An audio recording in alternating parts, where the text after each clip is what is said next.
Hareb Beruach, Sword of the Spirit. Interpreted and narrated by Wendy. Matthew. Chapter 1. The book of the generation of the Mashiach, Anointed One, the son of David, the son of Abraham. Abraham begot Yitzhak, and Yitzhak begot Jacob, and Jacob begot Yehuda and his brethren. And Yehuda begot Peretz and Zara of Tamar, and Peretz begot Hetzron, and Hetzron begot Ram, and Ram begot Aminadab, and Aminadab begot Nachshon, and Nachshon begot Salma, and Salma begot Boaz of Rahab, and Boaz begot Aubed of Ruth, and Aubed begot Yeshai, and Yeshai begot David the king, and David the king begot Saluma, of her who had been the wife of Uriah, and Salma begot Rahabam, and Rahabam begot Abiyah, and Abiyah begot Asa, and Asa begot Yehoshaphat, and Yehoshaphat begot Yehuram, and Yehuram begot Uzziyahu, and Uzziyahu begot Utam, and Utam begot Ahaz, and Ahaz begot Hizkiyahu, and Hizkiyahu begot Menashe, and Menashe begot Amun, and Amun begot Yashiyahu, and Yashiyahu begot Yekunyah and his brethren, about the time they were carried away to Babel. And after they were brought to Babel, Yekunyah begot Saaltiel, and Saaltiel begot Zerubbabel, and Zerubbabel begot Abihud, and Abihud begot Eliakim, and Eliakim begot Azor, and Azor begot Zadok, and Zadok begot Yukim, and Yukim begot Alihud, and Alihud begot Al-Azer, and Al-Azer begot Natan, and Natan begot Jacob, and Jacob begot Yusuf, the betrothed of Miriam, of whom was born Yehoshua, who is called Mashiach. Furthermore, all the generations from Abraham until David are 14 generations, and from David until the carrying away into Babel are 14 generations, and from the carrying away into Babel until the Mashiach are 14 generations. Now the birth of Yehoshua HaMashiach was on this wise. While his mother, Miriam, was betrothed to Yusuf, before they came together, she was found with child of the Ruach Kodesh. Then Yusuf her husband, being righteous, yet not willing to deliver her to death, considered putting her away secretly. But while he thought on these things, behold, the angel of Yahuwah appeared to him in a dream, saying, Yusuf, son of David, fear not to take Miriam your wife, for that which is conceived in her is of the Ruach Kodesh, and she will bring forth a son. Moreover, you will call his name Yehoshua. Yahuwah is salvation, for he will save his people from their sins. Now all this was done so that it might be fulfilled which was spoken of Yahuwah by the prophet, saying, Behold, a virgin will be with child, and will bring forth a son, and they will call his name Emmanuel, all with us. Then Yusuf, being raised from sleep, did as the angel of Yahuwah had bidden him, and took his wife unto himself. But he did not know her until she had brought forth her firstborn son, and he called his name Yehoshua.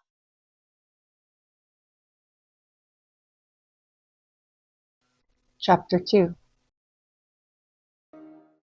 Now when Yehoshua was born in Beit-Lehem of Yehuda, during the days of Yerad the king, behold, there came wise men from the east to Jerusalem, saying, Where is he who is born king of the Yehudim? For we have seen his star in the east, and have come to worship him. When Yerad the king had heard these things, he was troubled. Also all Yerushalayim with him. And when he had gathered all the chief priests and scribes of the people together, he demanded of them where Mashiach will be born. And they said to him, in Beit Lechem of Yehuda, for it is written by the prophet, and you, Beit Lechem, Ephratah, behold, you are small among the thousands of Yehuda, yet from you one will go out for me to be ruler in Yeshariel.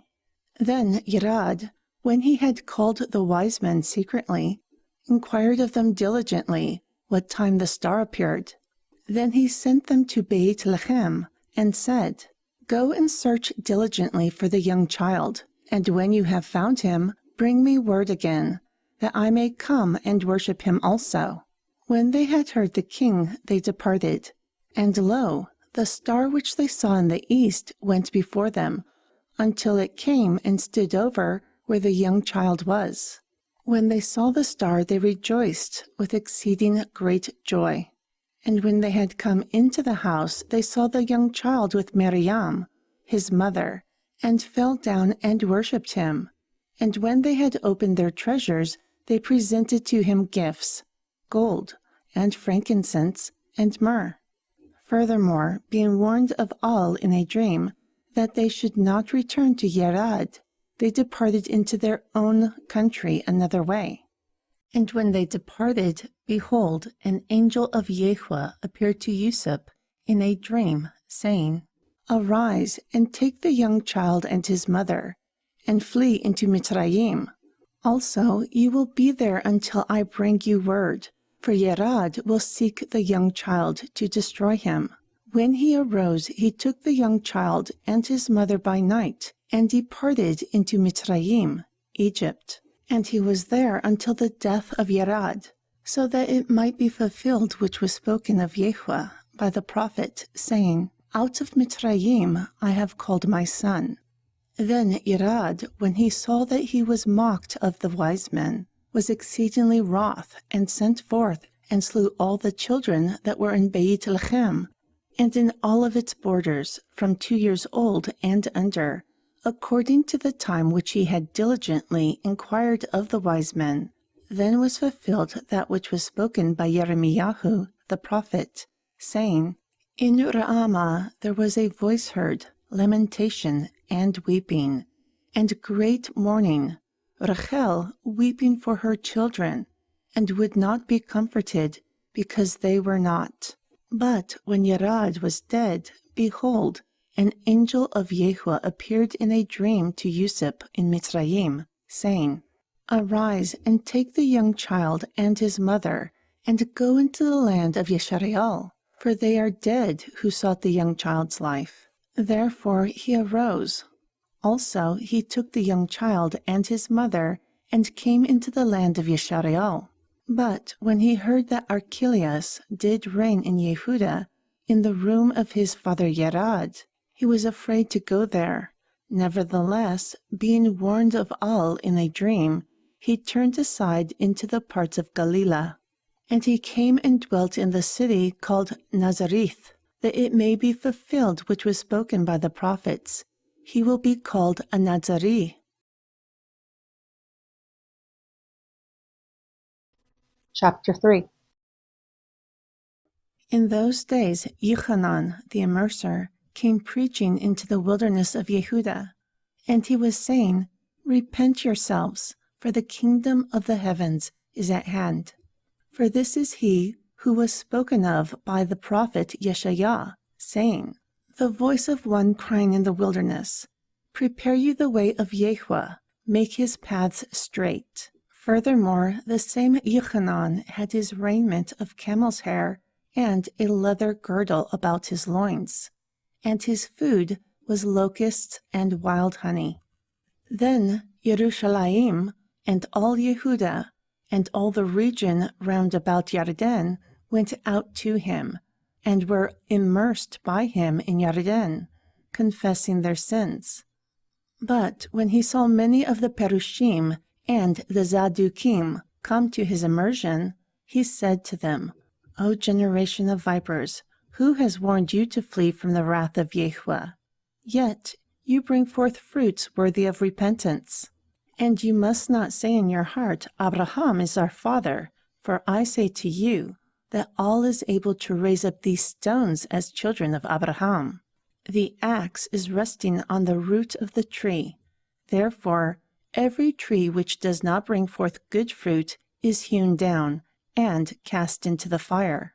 Indeed, I baptize you with water for repentance, but he who comes after me is mightier than I, whose shoes I am not worthy to bear. He will baptize you with the Ruach Kudesh and with fire, whose fan is in his hand, and he will thoroughly purge his floor and gather his wheat into the garner.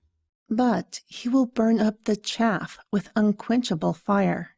Then Yehoshua came to Galilee, to Yarden, unto Yochanan, to be immersed by him. But Yochanan forbade him, saying, I have need to be immersed by you, yet you come to me? Therefore Yehoshua answered and said to him, Let it be so, for unto us it is to fulfill all righteousness. And so Yochanan immersed him. Also, when Yehoshua was immersed, he went up straightway out of the water. And lo, the heavens were opened unto him. Then he saw the Ruach Kudesh descending like a dove upon him.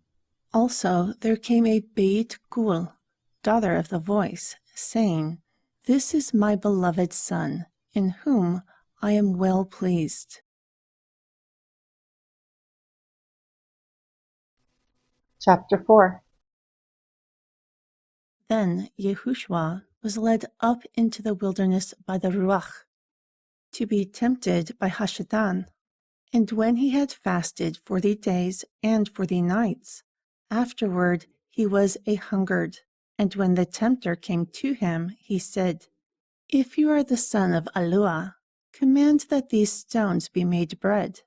But he answered and said, It is written, Man shall not live by bread alone, but by every word that proceeds out of the mouth of Yahuwah. Then the devil took him up into the holy city, and set him on a pinnacle of the temple, and said to him, If you are the son of Aluah, cast yourself down, for it is written, He will give his angels charge concerning you, and in their hands you will be carried up, lest at any time you dash your foot against a stone. Yehoshua responded to him, It is written again, You shall not tempt Yahuwah, your Elohim. Again, the devil took him up into a very high mountain, and showed him all the kingdoms of the world, and the glory of them. Then he said to him, All these things I will give you, if you will fall down and worship me.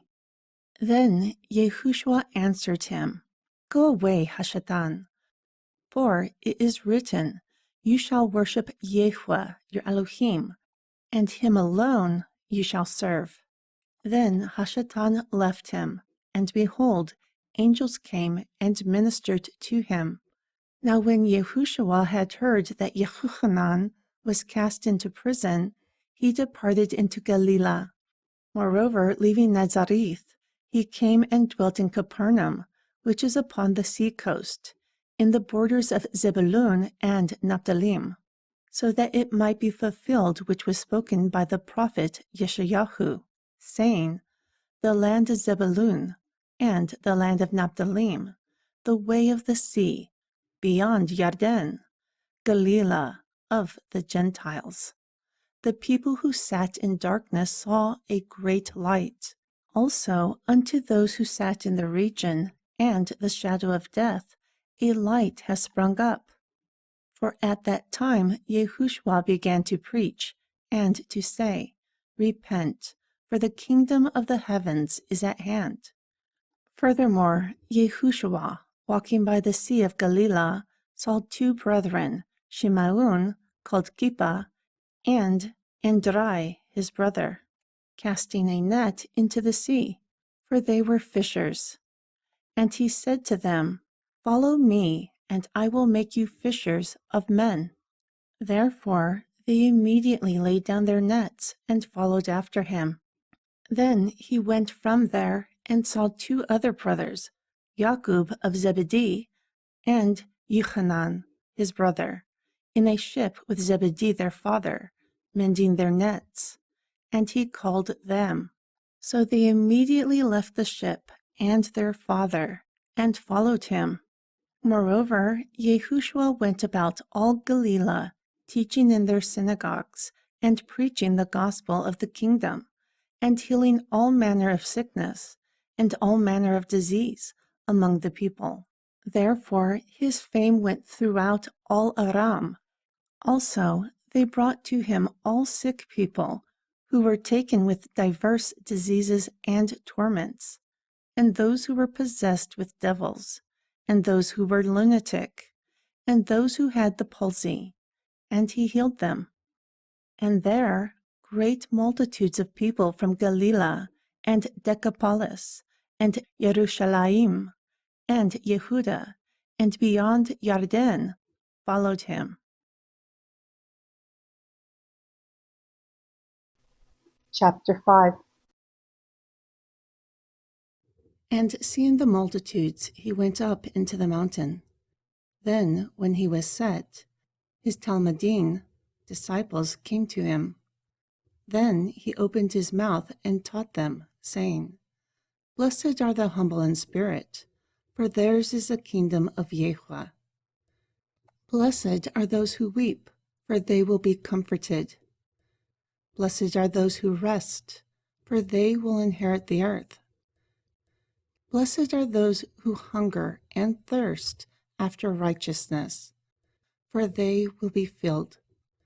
Blessed are the merciful, for they will obtain mercy.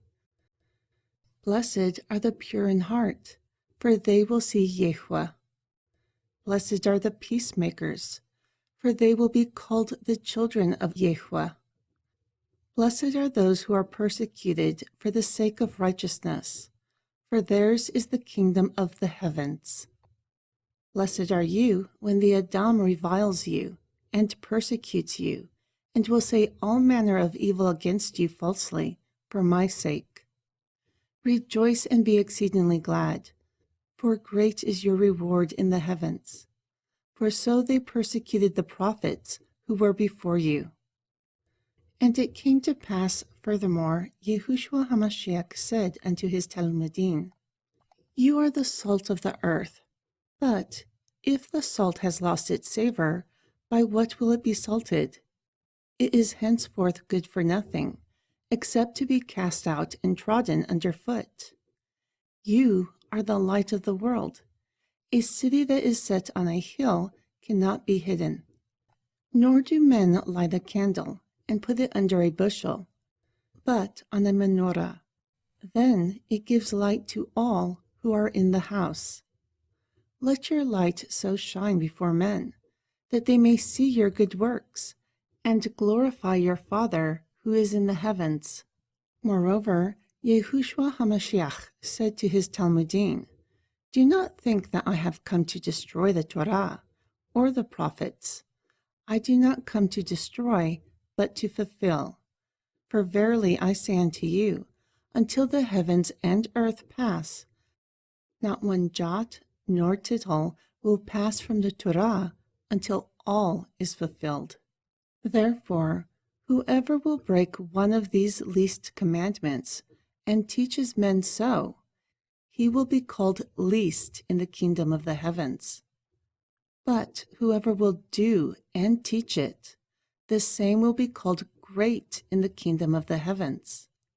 And I say unto you, that unless your righteousness exceeds the scribes and perushim, you will not enter into the kingdom of the heavens. You have heard that it was said by them of old time, You shall not murder, and whoever murders is in danger of judgment.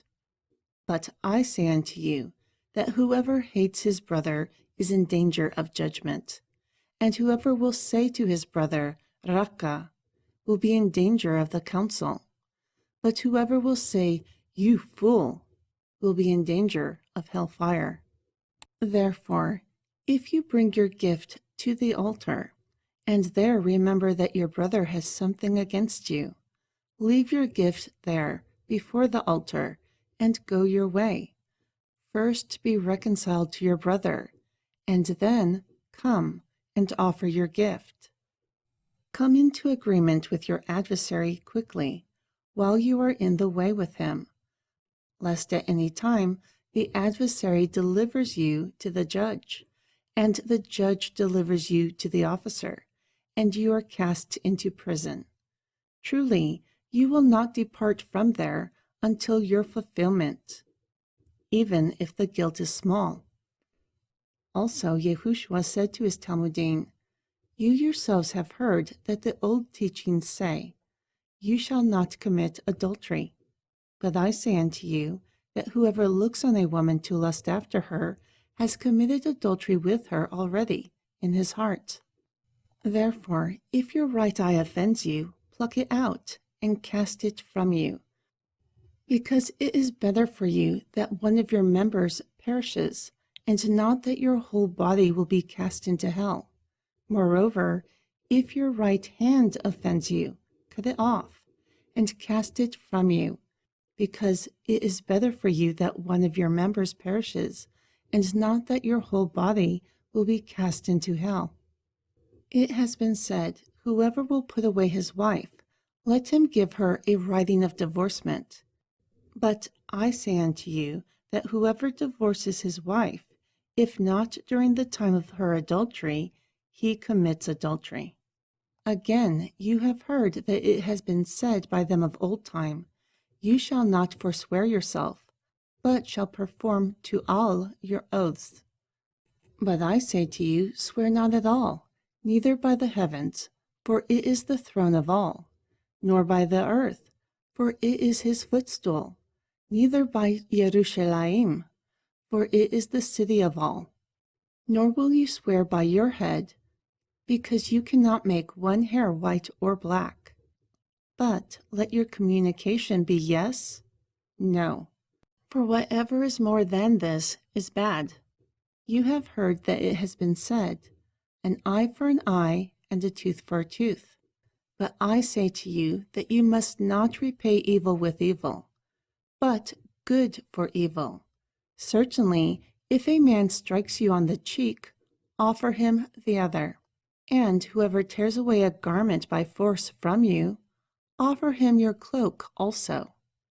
And whoever will compel you to go a mile, go with him double. Give to him who asks of you. Also from him who would borrow from you, do not turn away. Moreover, Yehoshua said to his Talmudim, 'You have heard the Torah say, you shall love your neighbor as yourself, and hate your enemy. But I say to you, love your enemies, bless those who curse you, do good to those who hate you, and pray for those who despitefully use you and persecute you, so that you may be the children of your Father, who is in the heavens, for he makes his sun to rise up on the evil and on the good, and sends rain on the just and on the unjust. For if you love those who love you, what reward have you? Do not even the publicans do the same? And if you salute your brother only, what do you more than others? Do not even the publicans do so? Therefore you must be perfect, even as your Father, who is in the heavens, is perfect.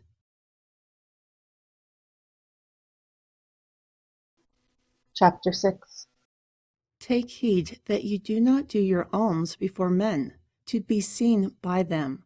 Otherwise you have no reward with your Father, who is in the heavens.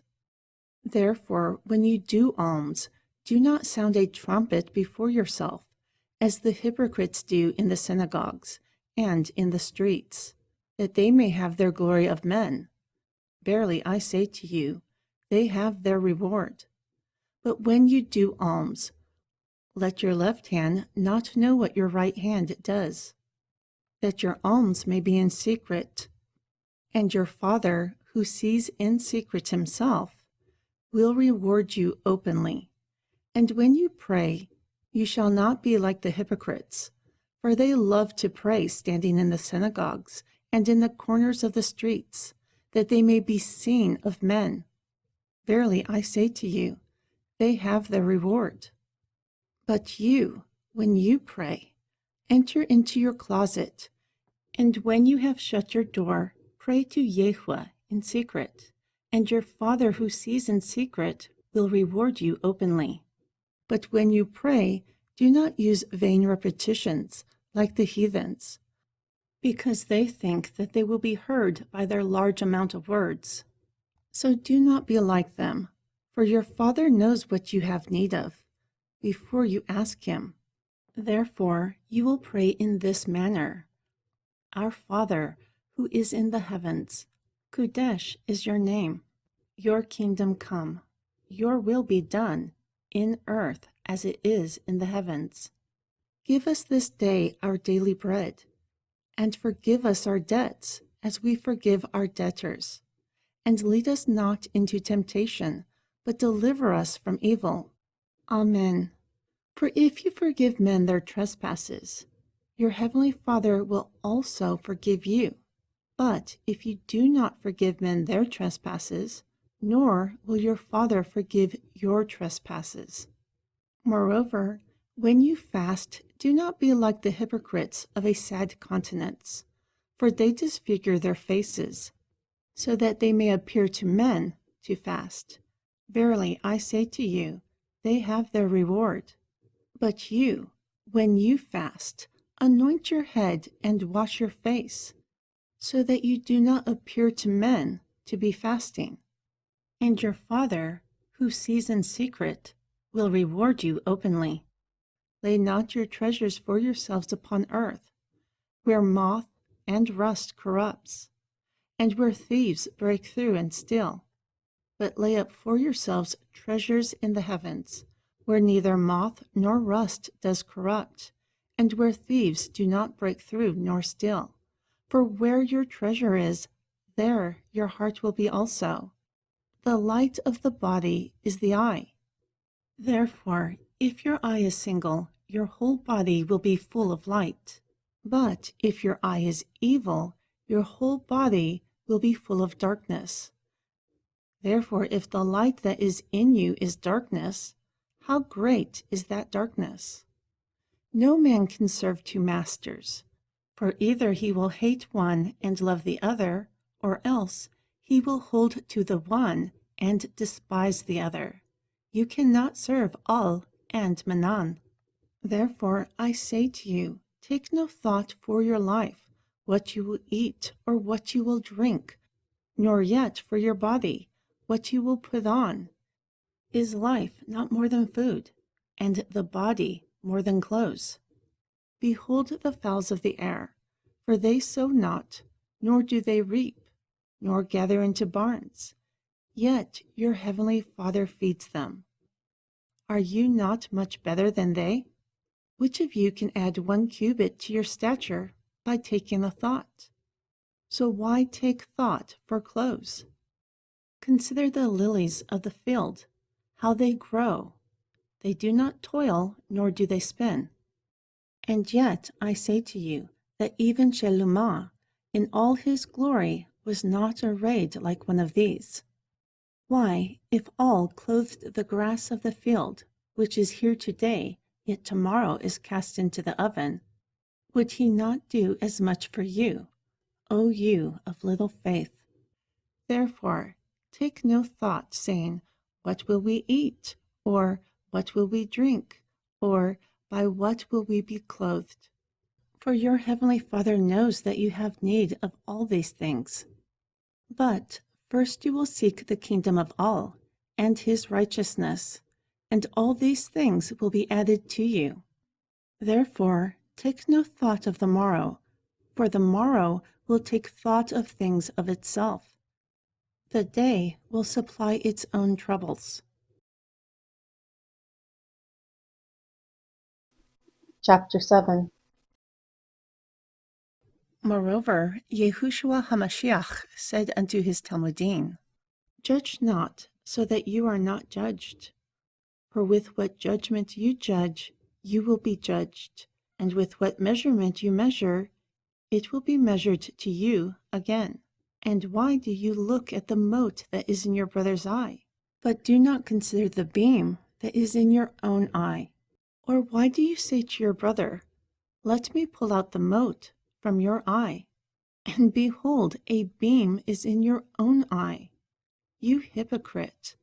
First cast out the beam from your own eye, and then you will see clearly to cast out the mote from your brother's eye.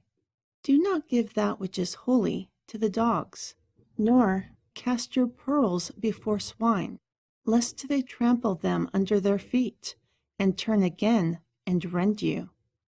Ask, and it will be given you. Seek, and you shall find. Knock, and it will be opened to you. For everyone who asks receives, and he who seeks finds, and to him who knocks it will be opened. Or is there a man among you, that if his son asks bread, he will give him a stone? Or if he asks a fish, he will give him a serpent? Therefore, if you, being evil, know how to give good gifts to your children, how much more will your Father, who is in the heavens, give good things to those who ask him? Moreover, whatsoever of all things you would have men do to you, even so you will do to them. For this is the teaching of the prophets. Enter yourself in at the strait gate, for wide is the gate, and broad is the way that leads to destruction, and there are many who will go through it. Because strait is the gate, and narrow is the way that leads to life, and there are few who will find it. Beware of false prophets, who come to you in sheep's clothing, but inwardly they are ravening wolves. You shall know them by their fruits. Do men gather grapes from thorns, or figs from thistles? Even so, every good tree brings forth good fruit, but a corrupt tree brings forth evil fruit. A good tree cannot bring forth evil fruit, nor can a corrupt tree bring forth good fruit. Every tree that does not bring forth good fruit is hewn down and cast into the fire. By their fruits you shall know them. Not everyone who says to me, Adon, Adon, will enter into the kingdom of the heavens, but he who does the will of my Father who is in the heavens. Many will say to me during that day, Adon, Adon, have we not prophesied in your name, and in your name cast out devils, and in your name done many wonderful works? And then I will profess to them, I never knew you. Depart from me, you who work iniquity. Therefore, whoever hears these sayings of mine and does them, I will liken him to a wise man who built his house upon a rock. And the rain descended, and the floods came, and the winds blew, and beat upon that house. Yet it did not fall, for it was founded upon a rock. However, everyone who hears these sayings of mine, but does not do them, will be likened to a foolish man who built his house upon the sand. And the rain descended, and the floods came, and the winds blew, and beat upon that house, and it fell, and great was the fall of it. Thus it came to pass, when Yahushua had ended these sayings, the people were astonished by his doctrine, because he taught them as one having authority, and not as the scribes.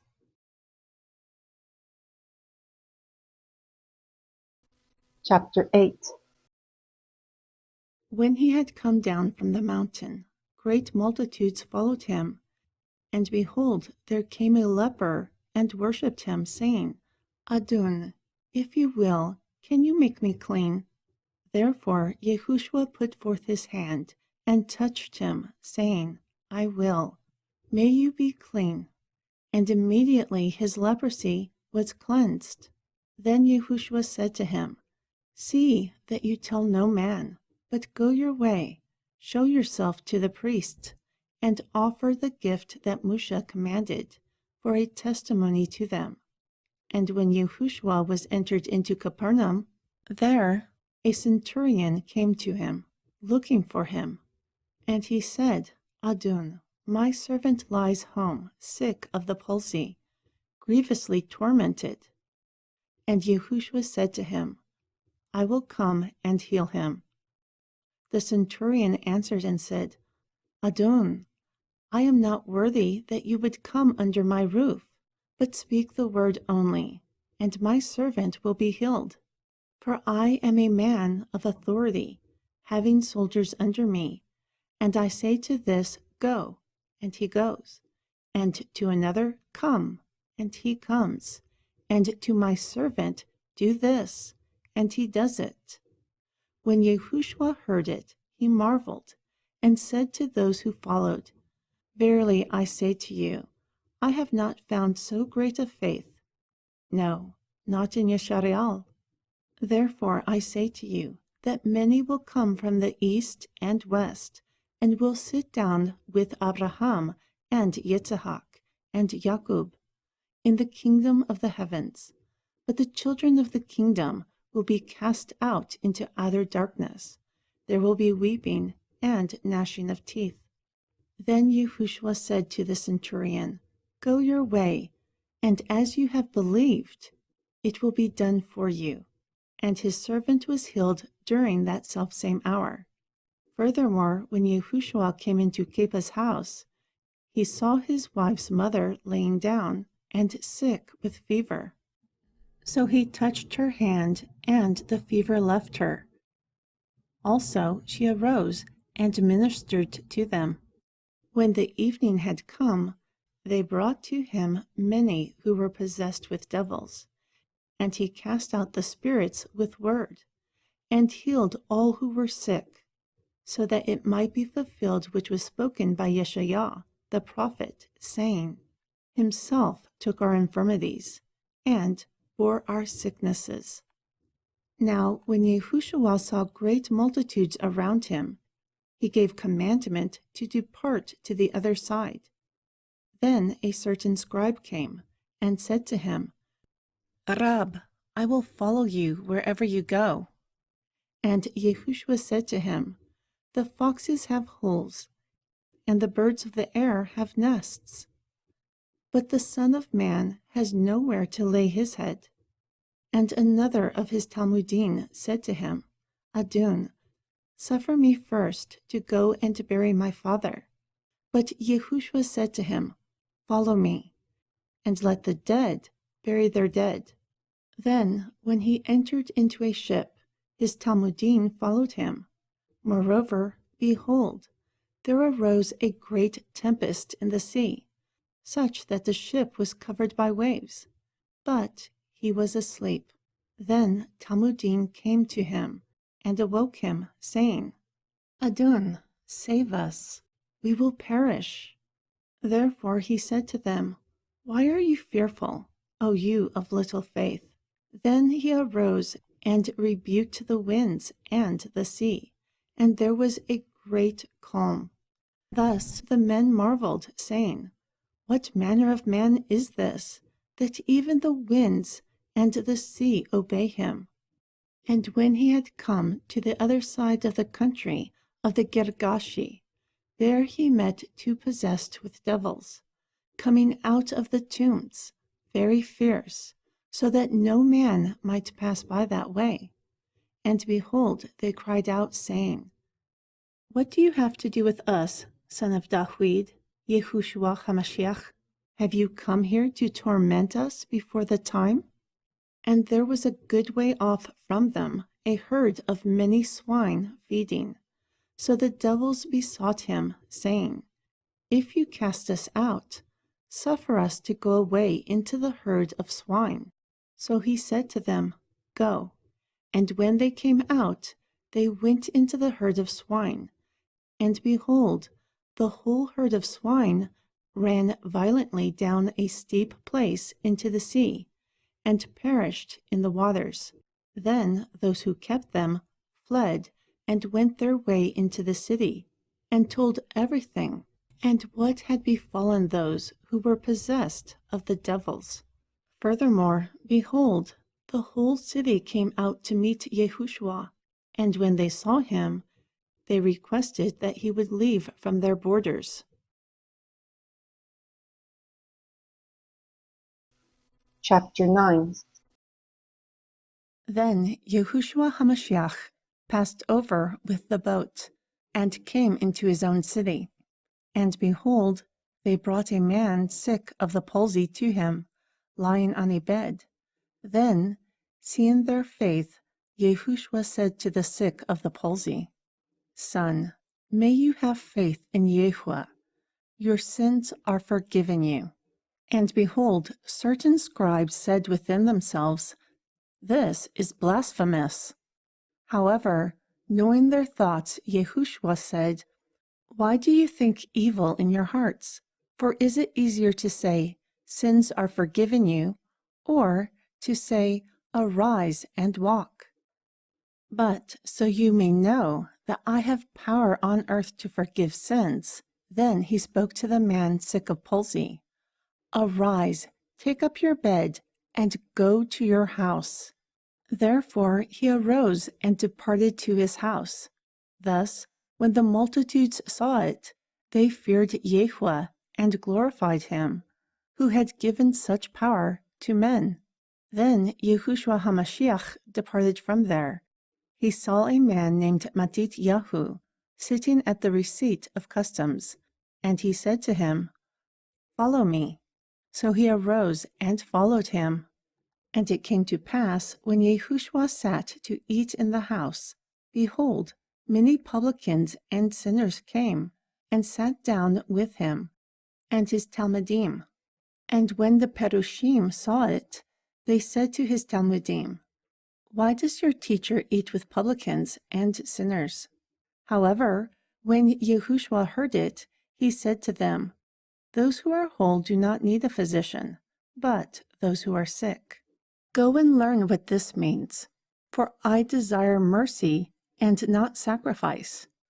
I have not come to call the righteous, but sinners to repentance.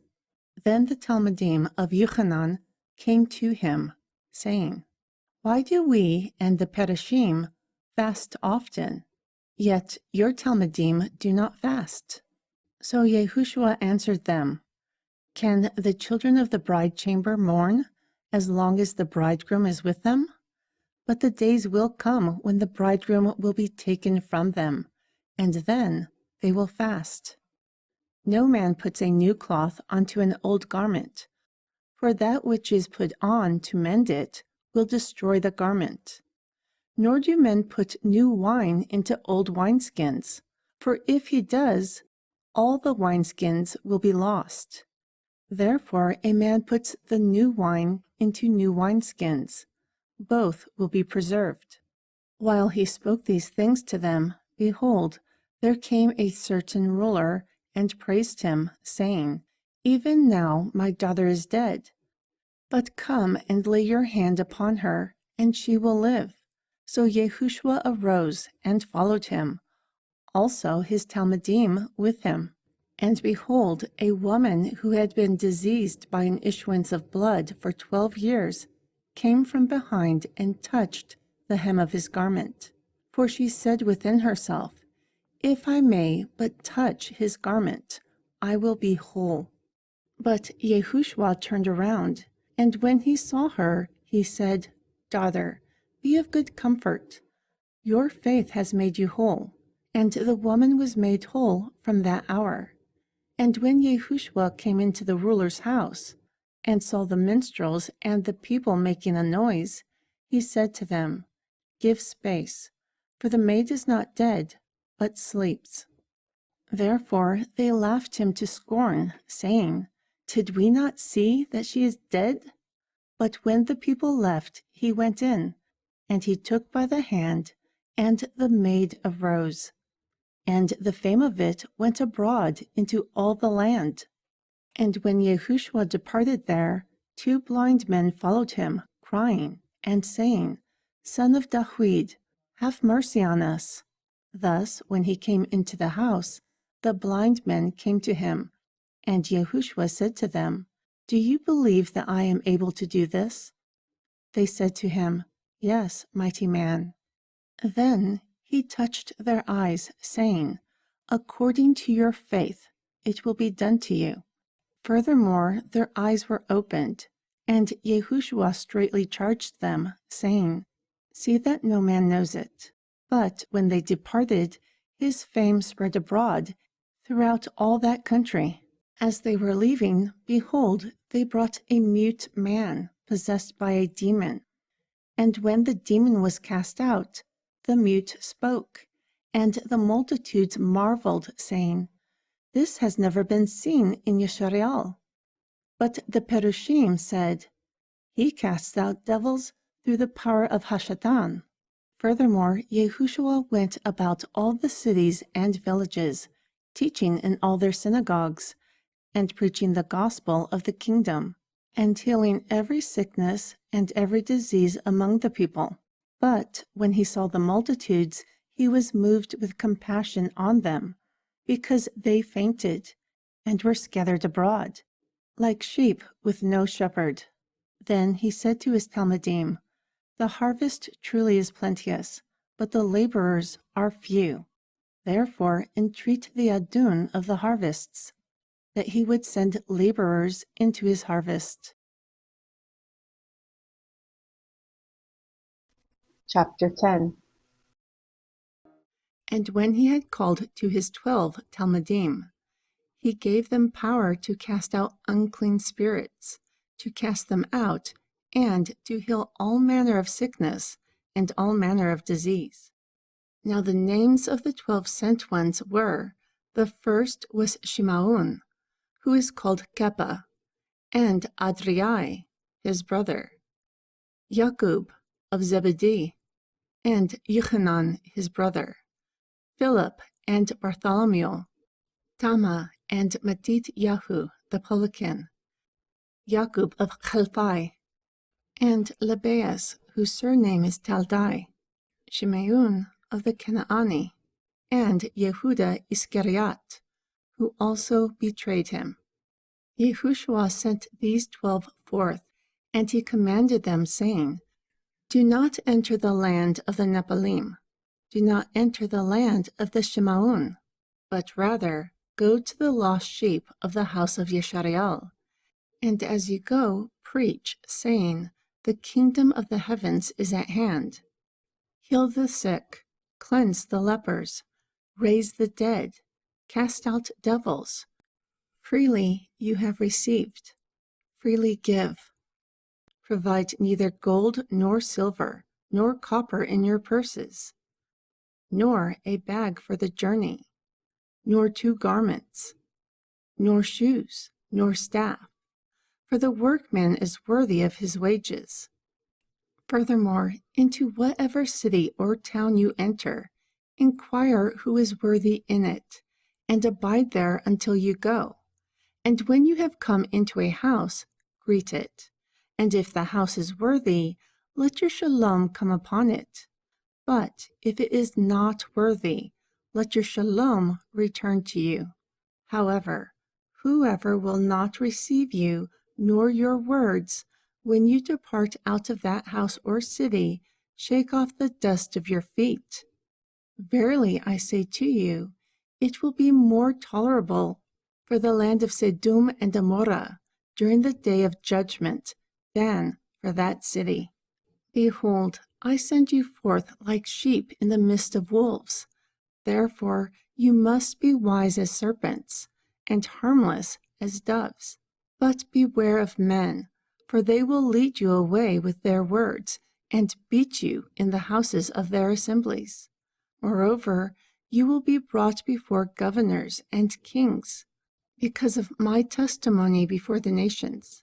But when they deliver you up, take no thought of what you will speak, for it will be given to you during that same hour what you will speak, for it is not you who speaks, but the Ruach Kodesh speaks through you.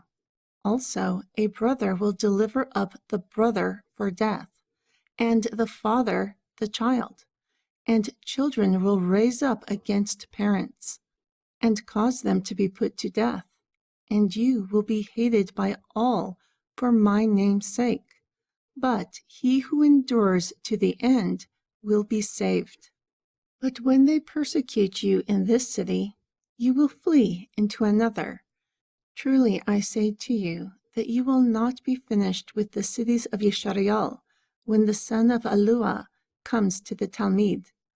The student is not above the teacher, nor the servant above his master. It is enough for the student that he is like a servant for his teacher, and the teacher is a servant for his adon. If they have called the master of the house Baal Zebub, Lord of the Fly, how much more those of his household? Therefore do not fear them, for there is nothing covered that will not be revealed, and hidden that will not be known. What I tell you in darkness, that you will speak in light, and what you hear in the ear, that you will preach upon the housetops. Moreover, do not fear those who kill the body, yet are not able to kill the soul, but rather fear him who is able to destroy both soul and body in hell. 2 birds will be sold for a farthing, but not one of them will fall on the ground without your Father. Moreover, the very hairs of your head are all numbered. Therefore, do not fear, you are of more value than many sparrows. Also, whoever will confess me before men, so too I will confess him before my Father who is in the heavens. However, whoever will deny me before men, so too I will deny him before my Father who is in the heavens. Then Yehoshua said to his Talmudim, Do not think that I have come to send peace upon the earth. I did not come to send peace, but a sword. For I have come to separate a man from his father, and the daughter from his mother, and the daughter-in-law from her mother-in-law. And a man's enemies will be those of his own household.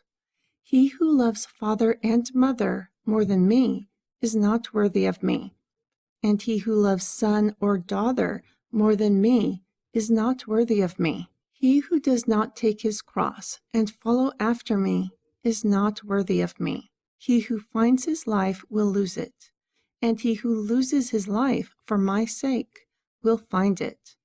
Furthermore, he who receives me receives him who sent me. He who receives a prophet in the name of a prophet will receive a prophet's reward, and he who receives a righteous man in the name of a righteous man will receive a righteous man's reward. And whoever will give a drink to one of these little ones a cup of cold water in the name of my Talmud, truly I say to you, he will not lose his reward.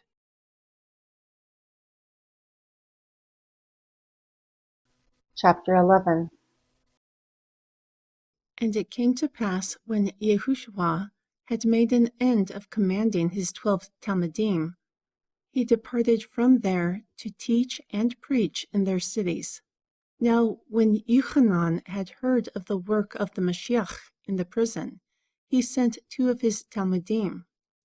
And they asked him, Are you he who will come, or do we look for another? Yehoshua answered and said to them, Go again and show Yochanan the things that you hear and see. The blind receive their sight, and the lame walk. The lepers are cleansed, and the deaf hear. The dead are raised up, and the poor have the gospel preached to them. And blessed are those who are not offended by me. Then, as they departed, Yehoshua began to say to the multitudes concerning Yochanan, What did you go out into the wilderness to see? A reed shaken by the wind? But what did you go to see? A man clothed in soft garments? Behold, those who wear soft garments are in kings' houses. But what did you go out to see? A prophet? Yes, I say to you, and more than a prophet. For this is whom it was written, Behold, I send my messenger before your face, who will prepare your way before you. Verily I say to you, among those who are born of women, there was not risen a greater than Yochanan the Immerser. However, he who is least in the kingdom of the heavens is greater than he.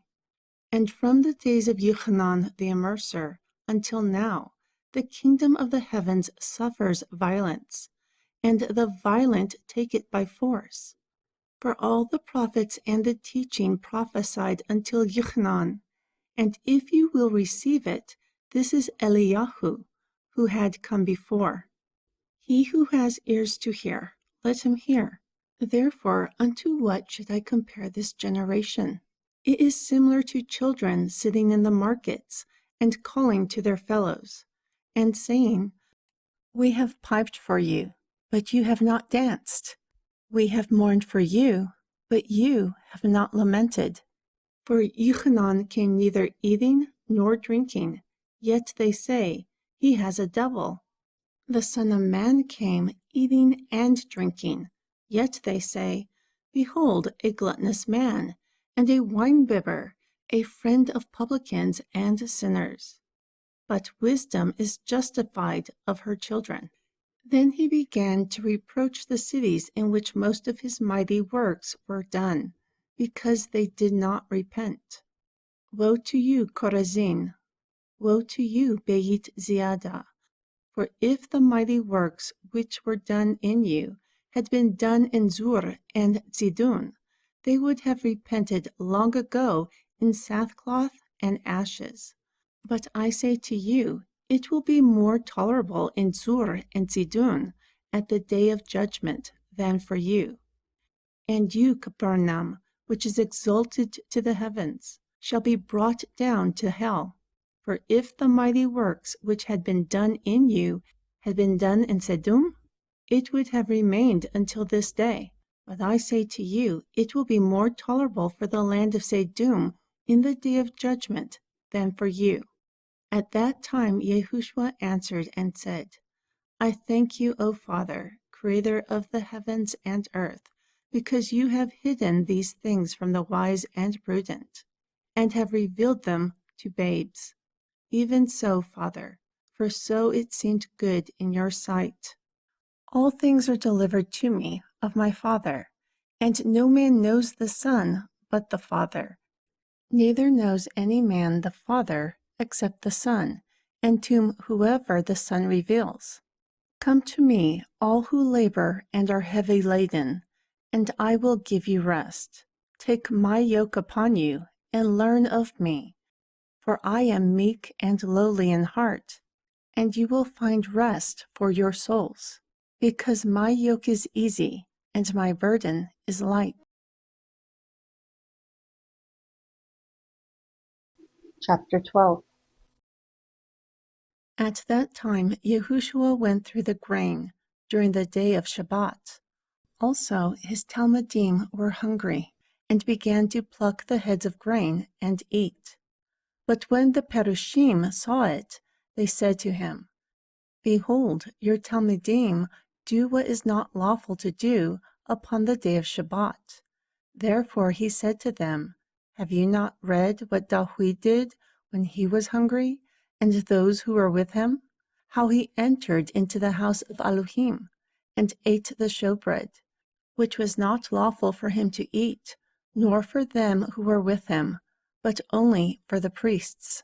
Or have you not read in the Torah how that on the day of Shabbat the priests in the temple profane the Shabbat, yet are blameless? But I say to you, he who is here is greater than the temple.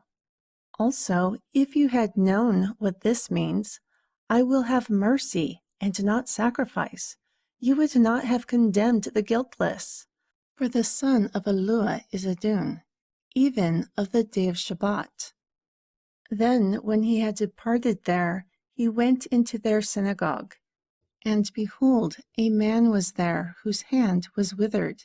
And they asked him, saying, Is it lawful to heal on the day of Shabbat? So that they might accuse him. So he said to them, What man is there among you who has a sheep, yet if it falls into a pit on the day of Shabbat, he will not lay hold of it and lift it out? Therefore, how much better is a man than a sheep? So it is lawful to do well on the day of Shabbat. Then he said to the man, Stretch out your hand. So he stretched it out, and it was restored whole like the other. Then the Perushim went out and held a council against him, how they might destroy him. But when Yahushua knew it, he withdrew himself from there. However, great multitudes followed him.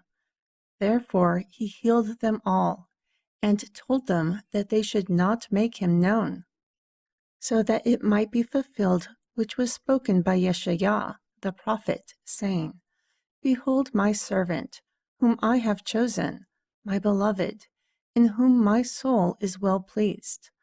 I will put my ruach upon him, and he will show judgment to the nations. He will not strive nor cry, neither will any man hear his voice in the streets. A bruised reed he will not break, and smoking flax he will not quench, until he sends forth judgment to victory. And in his name the nations will trust. Then one who was oppressed with a demon of blindness and muteness was brought to him, and he healed them, such that the blind and mute both spoke and saw. And all the people were amazed and said, Is this not the son of David?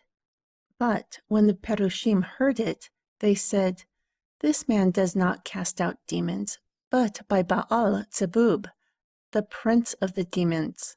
However, Yahushua knew their thoughts and said to them, Every kingdom divided against itself is brought to desolation, and every city or house divided against itself will not stand.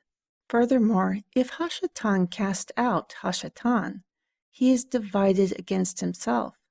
How then will his kingdom stand? Yet, if I cast out demons by Baal Zebub, by whom do your children cast out? Therefore, they will be your judges. But if I cast out devils by the Ruach of Al, has the kingdom of heaven come to you? Or else, how can one enter into a strong man's house and plunder his goods, unless he first binds the strong man, and then he will plunder his house? He who is not with me is against me, and he who does not gather with me scatters abroad. This is why I say to you, all manner of sin and blasphemy will be forgiven to men, but the blasphemy of the Ruach Kodesh will not be forgiven to men. Moreover, whoever speaks a word against the Son of Man, it will be forgiven him, but whoever speaks against the Ruach Kodesh, it will not be forgiven him, not in this world, nor in the world to come. Either make the tree good and its fruit good, or else make the tree corrupt and its fruit corrupt, for the tree is known by fruit. O generation of vipers, how can you, being evil, speak good things? For out of the abundance of the heart the mouth speaks. Out of the good treasure of the heart a good man brings forth good things, but out of the evil treasure an evil man brings forth evil things. Therefore I say to you, that every idle word that men speak, they will give account of it in the day of judgment. For by your words you shall be justified, and by your words you shall be condemned. Then certain of the scribes and of the Perushim answered, saying, Rabbi, we want to see a sign from you. But he answered and said to them, An evil and adulterous generation seeks after a sign, but there no sign will be given to it, but the sign of the prophet Yonah. For as Yonah was 3 days and 3 nights in the belly of the whale, so will the Son of the Virgin be 3 days and 3 nights in the heart of the earth. The men of Nineveh will rise in judgment with this generation, and will condemn it, because they repented at the preaching of Yonah. Yet behold, a greater than Yonah is here. The Queen of the South will rise up in judgment with this generation, and will condemn it, for she came from the uttermost parts of the earth to hear the wisdom of Shalomah. Yet behold, a greater than Shalomah is here. When the unclean spirit is gone out of a man, he walks through dry places, seeking rest, but finds none. Therefore he says, I will return into my house from where I came out.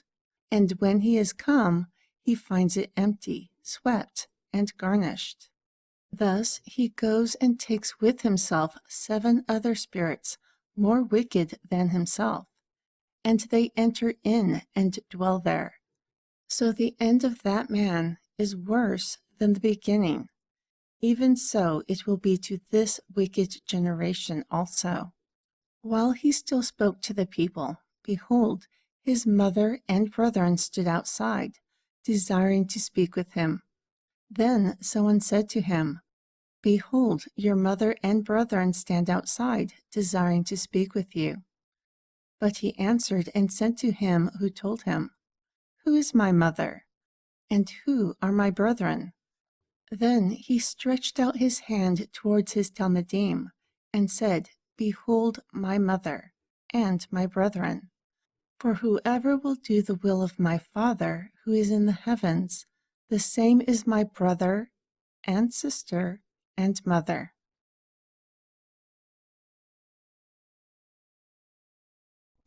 Chapter 13. The same day Yahushua went out of the house and sat by the sea. Then great multitudes gathered together to him, so he went into a ship and sat. Thus the entire multitude stood on the shore. And he spoke many things to them in parables, saying, Behold, a sower went out to sow seed. And when he sowed, some fell by the wayside. Therefore the birds came and devoured them up. Some fell upon stony places, where there was not a lot of soil, and they sprung up quickly, because they had no depthness of earth. However, when the sun was up, they were scorched, and because they did not have root, they withered away. Also, some fell among thorns, yet the thorns sprung up and choked them. However, others fell upon good ground, and brought forth fruit, some 100-fold, some 60-fold, some 30-fold. Whoever has ears to hear, let him hear. Then the Talmudim came and said to him, Why do you speak to them in parables? He answered and said to them, Because it is given to you to know the mysteries of the kingdom of the heavens, but to them it is not given. For whoever has, to him will be given, and he will have more abundance. But whoever does not have, from him it will be taken away, even what he has. Therefore I speak to them in parables, because seeing they see not, and hearing they hear not, nor do they understand. And by them the prophecy of Yeshaiah is fulfilled, who said, By hearing you shall hear, yet will not understand, and seeing you shall see, yet will not perceive. For the heart of this people is fat, and their ear is heavy, and their eyes have been shut because of this. Therefore they do not see nor hear, and they do not understand with their heart, and they do not repent, so that he would heal him. But blessed are your eyes, because they see, and your ears because they hear. For verily I say to you that many prophets and righteous men have desired to see the things that you see, but have not seen them, and to hear the things that you hear, but have not heard them. Therefore, listen to the parable of the sower. He who sows is the preacher, and the seed is the word of Yahweh. He who hears the word of Yahweh, but does not understand it, Hashatan will come and uproot it from his heart. Therefore, this is the seed that fell close to the road. And that which fell between the stones is he who hears the word of Yahweh and receives it with joy. However, he has no root within himself, but endures for a while. When tribulation or persecution arises because of the word, by and by he is confused. Also, he who received seed among the thorns is he who hears the word of Yahweh. However, the cares of this world and the deceitfulness of riches choke the word, and he becomes unfruitful. But he who received seed into the good ground is he who hears the word of Yahweh and understands it, which also bears fruit, and brings forth some 100-fold, some 60, some 30. He put forth another parable for them, saying, The kingdom of the heavens is similar to a man who sowed good seed in his field. But while men slept, his enemy came and sowed tares among the wheat. Then he went his way. But when the sprouts sprung up and brought forth fruit, then the tares appeared also. So the servants of the master of the house came and said to him, Sir, did you not sow good seed in your field? Then from where came these tares? He said to them, An enemy has done this. The servant said to him, Then is it your will that we go and gather them up? But he said, No, lest while you gather up the tares, you root up the wheat with them also. Let both grow together until the harvest. And during the time of harvest, I will say to the reapers, First you will gather together the tares and bind them in bundles to burn them, but gather the wheat into my barn. He put forth another parable for them, saying, The kingdom of the heavens is similar to a grain of mustard seed that a man took and sowed in his field, which indeed is the least of all seeds. However, when it is grown, it is the greatest among herbs, and becomes a tree, so that the birds of the air come and lodge in its branches. He spoke another parable to them. The kingdom of the heavens is similar to leaven that a woman took and hid in 3 measures of meal until the whole was leavened. Yahushua spoke all these things to the multitude in parables. However, he did not speak to them outside of parables, so that it might be fulfilled which was spoken by the prophet, saying, I will open my mouth in parables. I will utter things that have been kept secret from the foundation of the world. Furthermore, Yahushua sent the multitude away and went into the house. Then his Talmudim came to him, saying, Declare to us the parable of the field of tares. He answered and said to them, He who sows the good seed is the son of the virgin. The field is the world. The good seed are the children of the kingdom, but the tares are the children of the wicked. The enemy who sowed them is Hashatan. The harvest is the end of the world, and the reapers are the angels. Therefore, like the tares are gathered and burned in the fire, so too it will be during the end of the world. The son of Elua will send out his angels, and they will gather out of his kingdom all things that offend, also those who do iniquity, and they will cast them into a furnace of fire. There will be wailing and gnashing of teeth. Then the righteous will shine out like the sun in the kingdom of their Father. Whoever has ears to hear, let him hear. Again, the kingdom of the heavens is similar to treasure hidden in a field, which, when a man finds it, he hides it.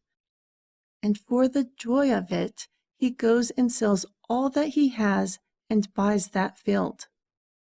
Again, the kingdom of the heavens is similar to a merchantman seeking good pearls, who, when he had found one pearl of great price, went and sold all that he had and bought it. Again, the kingdom of the heavens is similar to a net that was cast into the sea and gathered of every kind, which, when it was full, they drew to shore, and sat down and gathered the good into vessels, but cast the bad away. Thus it will be at the end of the world. The angels will come forth and sever the wicked from the just, and they will cast them into the furnace of fire. There will be wailing and gnashing of teeth. Yahushua said to them, "Have you understood all these things?" They said, "Yes, Adon."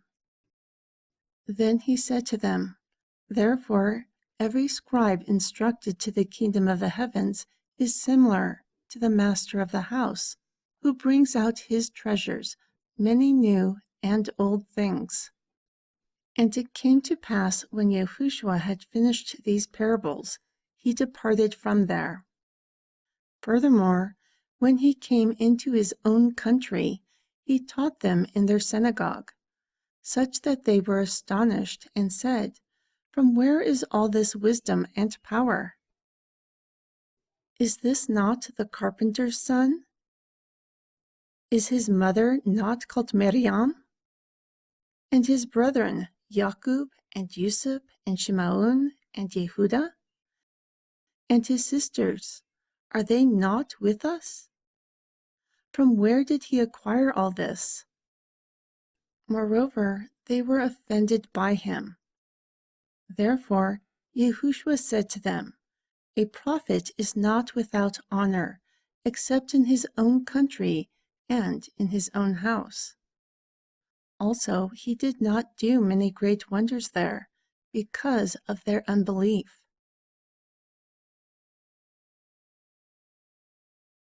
Chapter 14. During that time, Herod the Tetrarch heard of the fame of Yahushua, and he said to his servants, "This is Yochanan the Immerser. He has risen from the dead and performs miracles." For Herod had laid hold of Yochanan and bound him and put him in prison for the sake of Herodias, the wife of his brother Philip, because Yochanan said to him, "It is not lawful for you to have her." Furthermore, he would have put him to death. However, he feared the multitude, because they considered him as a prophet.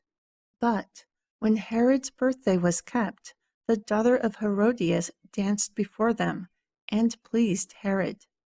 Because of this, he promised with an oath to give her whatever she asked.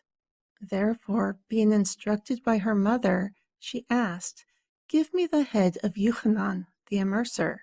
Then the king was sorry. However, he commanded it to be given, because of the oath and those who sat with him. Therefore he sent and beheaded Yochanan in the prison. Then his head was brought on a charger and given to the damsel, and she brought it to her mother. Furthermore, his Talmudim came and took up the body and buried it. Then they went and told Yahushua. When Yahushua heard, he departed there by ship into a desert place. And when the people had heard, they followed him on foot out of the cities. And Yahushua went forth and saw a great multitude, and was moved with compassion towards them, and he healed their sick. And when it was evening, his Talmudim came to him, saying, "This is a desert place, and the time is now past. Send the multitude away, that they may go into the villages and buy themselves food. But Yahushua said to them, They do not need to leave. You give them to eat. So they said to him, We only have 5 loaves and 2 fishes here. He said, Bring them here to me. Then he commanded the multitude to sit down on the grass, and took the 5 loaves and the 2 fishes, and looking up to the heavens, he blessed and broke, and gave the loaves to the Talmudim, and the Talmudim to the multitude. Moreover, everyone ate and were filled, and of the fragments that remained they took up 12 full baskets. And those who had eaten were about 5,000 men, besides women and children. Then immediately Yahushua told his Talmudim to get into a ship and to go before him to the other side, while he sent the multitudes away. And when he had sent the multitudes away, he went up into a separate mountain to pray. Then, when the evening had come, he was there alone. But now the ship was in the midst of the sea, tossed with waves, for the wind was contrary. And during the 4th watch of the night, Yahushua went to them, walking on the sea. But when the Talmudim saw him walking on the sea, they were troubled, saying, It is a spirit. And they cried out for fear. Therefore Yahushua spoke to them quickly, saying, Be of good cheer, it is I. Do not be afraid. Then Kepha answered him and said, Adon, if it is you, bid me come to you on the water. So he said, Come. Thus, when Kepha had come down out of the ship, he walked on the water to go to Yahushua. But when he saw the mighty wind, he was afraid, and beginning to sink, he cried, saying, Adon, save me. Then immediately Yahushua stretched forth his hand and caught him, and said to him, O you of little faith, why did you doubt? Then, when he had come into the ship, the wind ceased. Therefore those who were in the ship came and worshipped him, saying, Of a truth, you are the son of Elua. And when they had gone over, they came into the land of Gennesaret. And once the men of that place knew of him, they went throughout the entire country and brought all who were diseased to him. Then they requested of him that they might touch the hem of his garment only. Moreover, all who touched were made perfectly whole. Chapter 15. Then scribes and Perushim, who were of Yerushalayim, came to Yahushua, saying, Why do your Talmudim transgress the tradition of the elders? For they do not wash their hands when they eat bread. But he answered and said to them, Also, why do you transgress the commandment of all by your tradition? For all commanded, saying, Honor your father and mother, and he who curses his father or mother, let him die the death. However, you say, Whoever will say to his father or mother, Whatever you profit from me is a gift offering. Yet he does not honor his father or mother. Therefore, you have nullified the commandment of Yahuwah by your tradition. Hypocrites! Yeshayah prophesied of you correctly, saying, These people draw near to me with their mouth, and honor me with their lips, but their heart is far from me. Therefore they worship me in vain, teaching doctrines, the commandments of men. Then he called the multitude and said to them, Hear and understand. It is not what goes into the mouth that defiles a man, But what comes out of the mouth, this defiles a man. Then his Talmudim came and said to him, Do you know that the Perushim were offended after they heard this saying? Therefore he answered and said, Every plant that my heavenly Father has not planted will be rooted up. Let them alone. They are blind leaders of the blind. And if the blind lead the blind, both will fall into the pit. Then Kepha answered and said to him, Declare this parable to us. Therefore Yehoshua said, Are you still without understanding also? Do you still not understand that whatever enters in at the mouth goes into the belly and is cast out into the drought?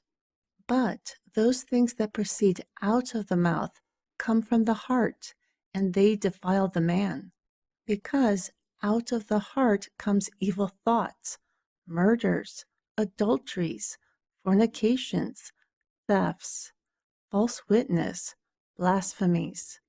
These are the things that defile a man, but to eat with unwashed hands does not defile a man. Then Yehoshua went from there and departed into the coasts of Zur and Zidun. And behold, a woman of Canaan came out of the same coasts, and cried to him, saying, Have mercy on me, son of David. Hashatan is troubling my daughter. But he did not say a word to her. So his Talmudim came and besought him, saying, Send her away, for she cries after us. Therefore he answered and said, I am not sent, except to the lost sheep of the house of Yeshariel. Then she came and worshipped him, saying, Adon, help me. But he answered and said, It is not good to take the children's bread, and to cast it to dogs. So she said, True. Yet the dogs eat the crumbs that fall from the master's table. Then Yehoshua answered and said to her, O woman, great is your faith. What you desire will be done for you. Thus her daughter was made whole from that very hour. Furthermore, Yehoshua departed from there and came near to the Sea of Galilee, and went up into the mountain and sat down there. And great multitudes came to him, having with them the lame, blind, mute, maimed, and many others, and cast them down at the feet of Yehoshua. Moreover, he healed them, such that the multitude was amazed when they saw the mute to speak, the maimed to become whole, the lame to walk, and the blind to see. Therefore they glorified the all of Yeshariel. Then Yehoshua called his Talmudim and said, I have compassion on the multitude, because they have continued with me now for 3 days, but have had nothing to eat. Therefore I will not send them away fasting, lest they faint along the way. So his Talmudim said to him, Where will we have so much bread in the wilderness, as to fill such a great multitude? Then Yehoshua asked of them, How many loaves do you have? And they said, 7, and a few fishes. Therefore he commanded the multitude to sit down on the ground. Moreover, he took the 7 loaves and the fishes, and gave thanks, and broke, and gave to his Talmudim, and the Talmudim to the multitude. Thus they all ate and were filled. Also they took up 7 full baskets of what was left of the broken. And those who ate were 4,000 men, besides women and children. Then he sent the multitude away, and took a ship, and came into the coasts of Magdala.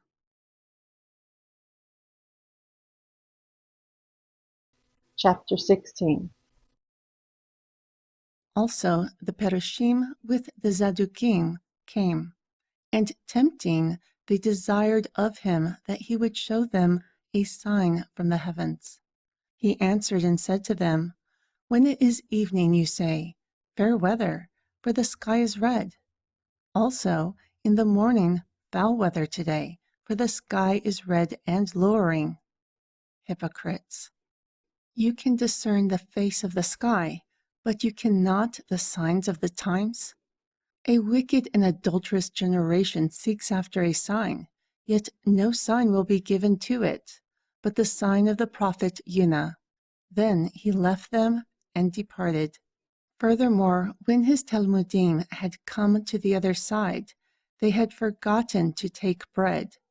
Also, Yehoshua said to them, "Take heed and beware the leaven of the Perushim and the Zadukim." Therefore they reasoned among themselves, saying, "Because we have not taken bread?" When Yehoshua perceived, he said to them, "O you of little faith, why do you reason among yourselves, because you have not brought bread? Do you still not understand, nor remember the 5 loaves of the 5,000, and how many baskets you took up? Nor the 7 loaves of the 4,000, and how many baskets you took up? How is it that you do not understand, that I do not speak to you concerning bread, which you should beware of the leaven of the Perushim and the Zadukim?" Then they understood that he did not say beware the leaven of bread, but the doctrine of the Perushim and the Zadukim. When Yehoshua came into the coasts of Caesarea Philippi, he asked his Talmudim, "Whom do men say that I am?" Then they said, "Some Yochanan the Immerser, some Eliyahu, and others Jeremiah, or one of the prophets." He said to them, "But whom do you say that I am?" And Shimon Kepa answered and said, "You are the Mashiach, the Son of the living All." Then Yehoshua answered and said to him, "Blessed are you, Shimon bar Yonah, for flesh and bone has not revealed it to you, but my Father who is in the heavens. Also I say to you that you are Kepa, and upon this rock I will build my church, and the gates of hell will not prevail against it.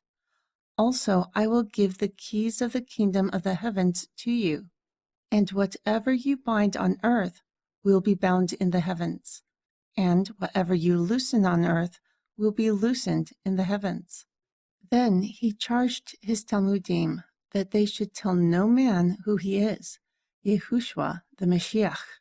From that time forth, Yehoshua began to show his Talmudim how that he must go to Jerusalem and suffer many things from the elders and chief priests and scribes, and be killed, and be raised again the 3rd day.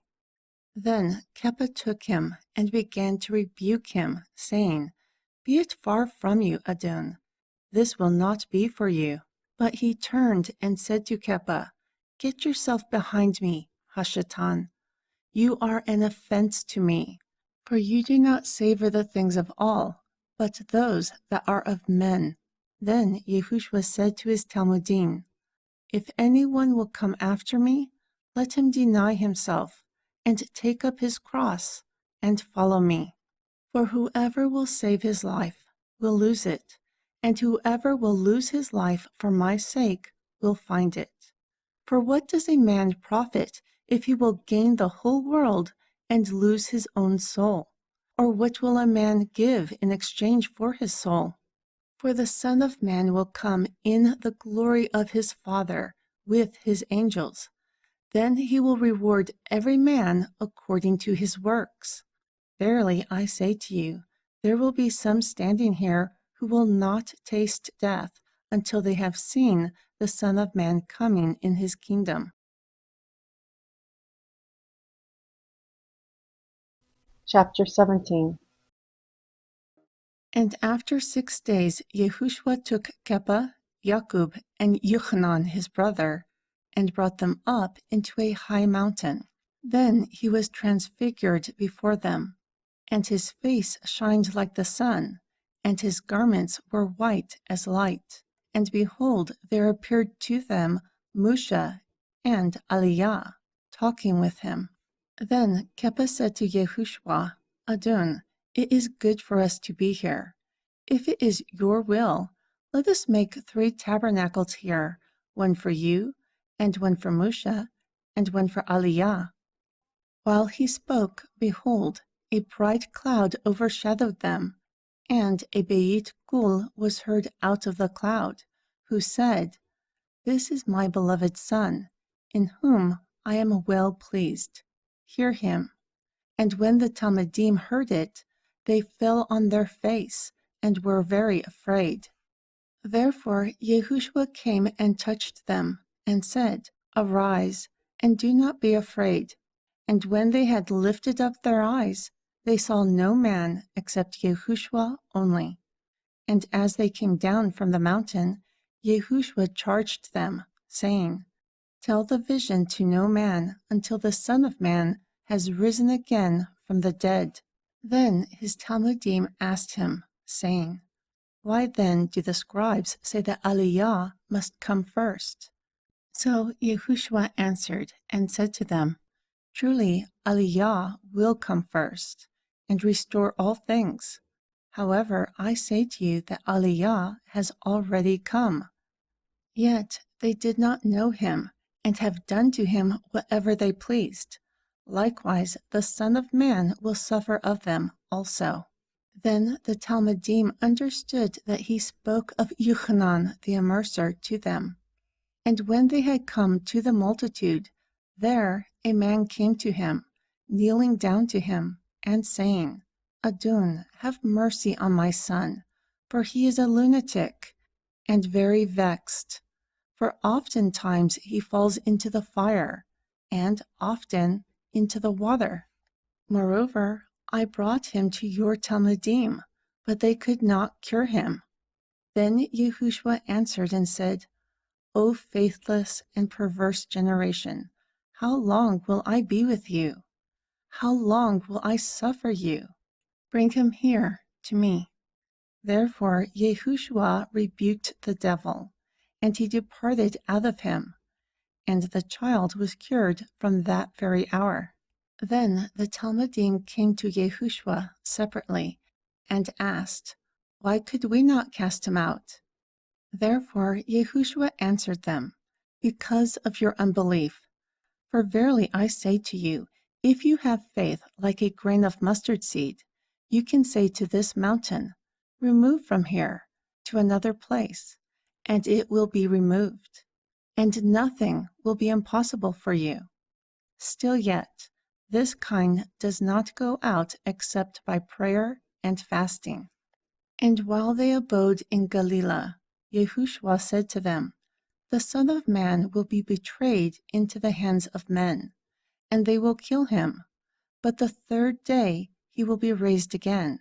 Thus they were very sorry. And when they had come to Capernaum, those who received tribute came to Kepha and asked, Does your teacher not pay tribute? He answered, Yes. Then, when he had come into the house, Yehoshua prevented him, saying, What do you think, Shimeon? Of whom do the kings of the earth take custom or tribute? Of their own children, or of strangers? Kepha said to him, Of strangers. Yehoshua said to him, Then the children are free. However, so we do not offend them, go to the sea and cast a hook, and take up the first fish that comes up. And when you open his mouth, you will find what will go up. Take that and give to them for you and I.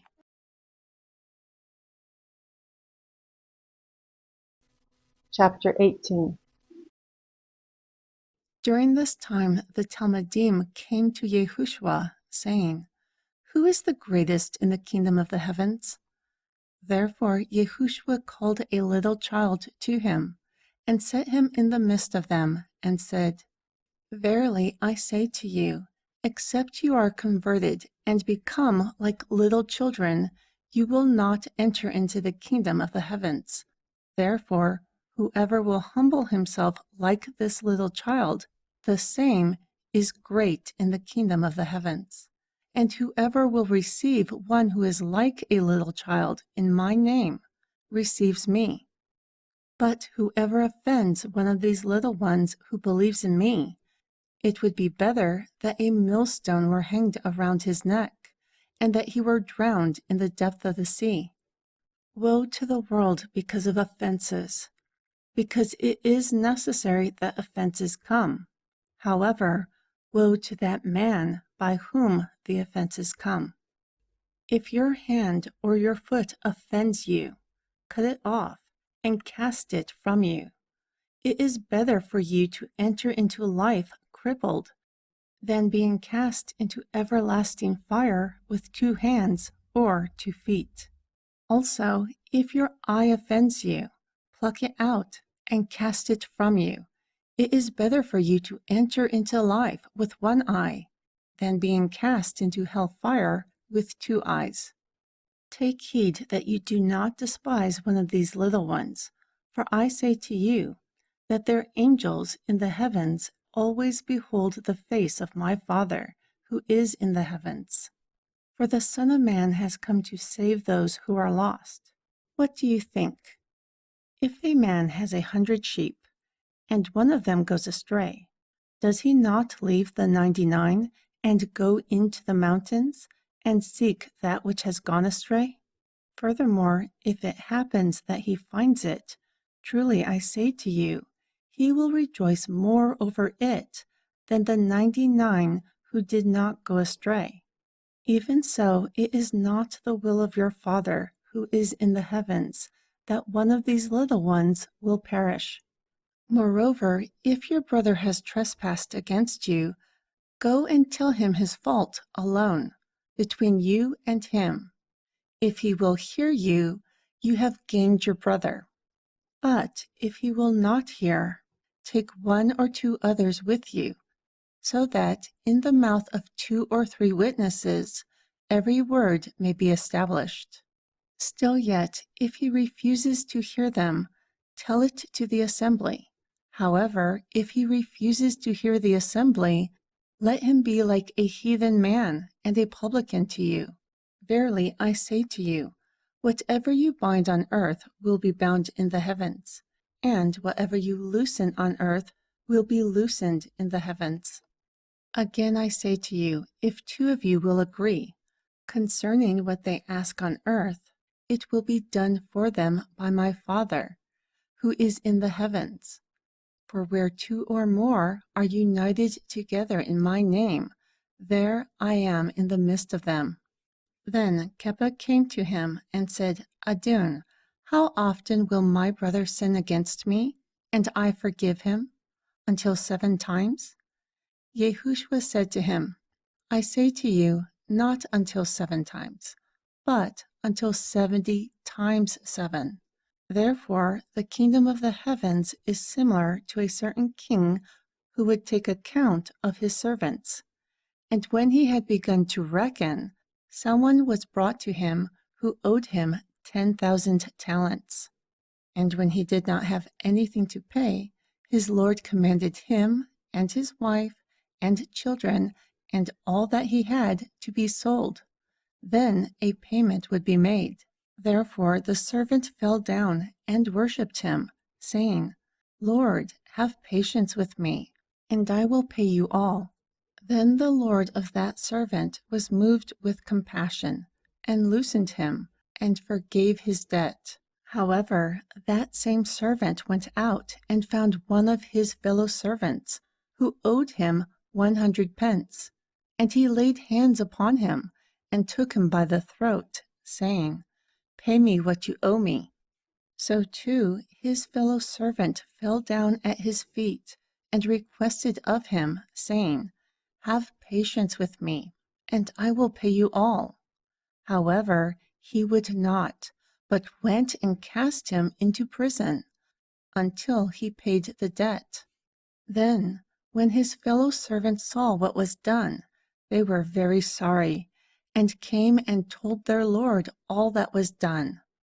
Therefore, after he had called him, His Lord said to him, "Oh, you wicked servant, I forgave all your debt because you desired me. Should you not have had compassion on your fellow servant also, just as I had pity on you?" Thus his Lord was angry and delivered him to the tormentors until he paid all that was due to him.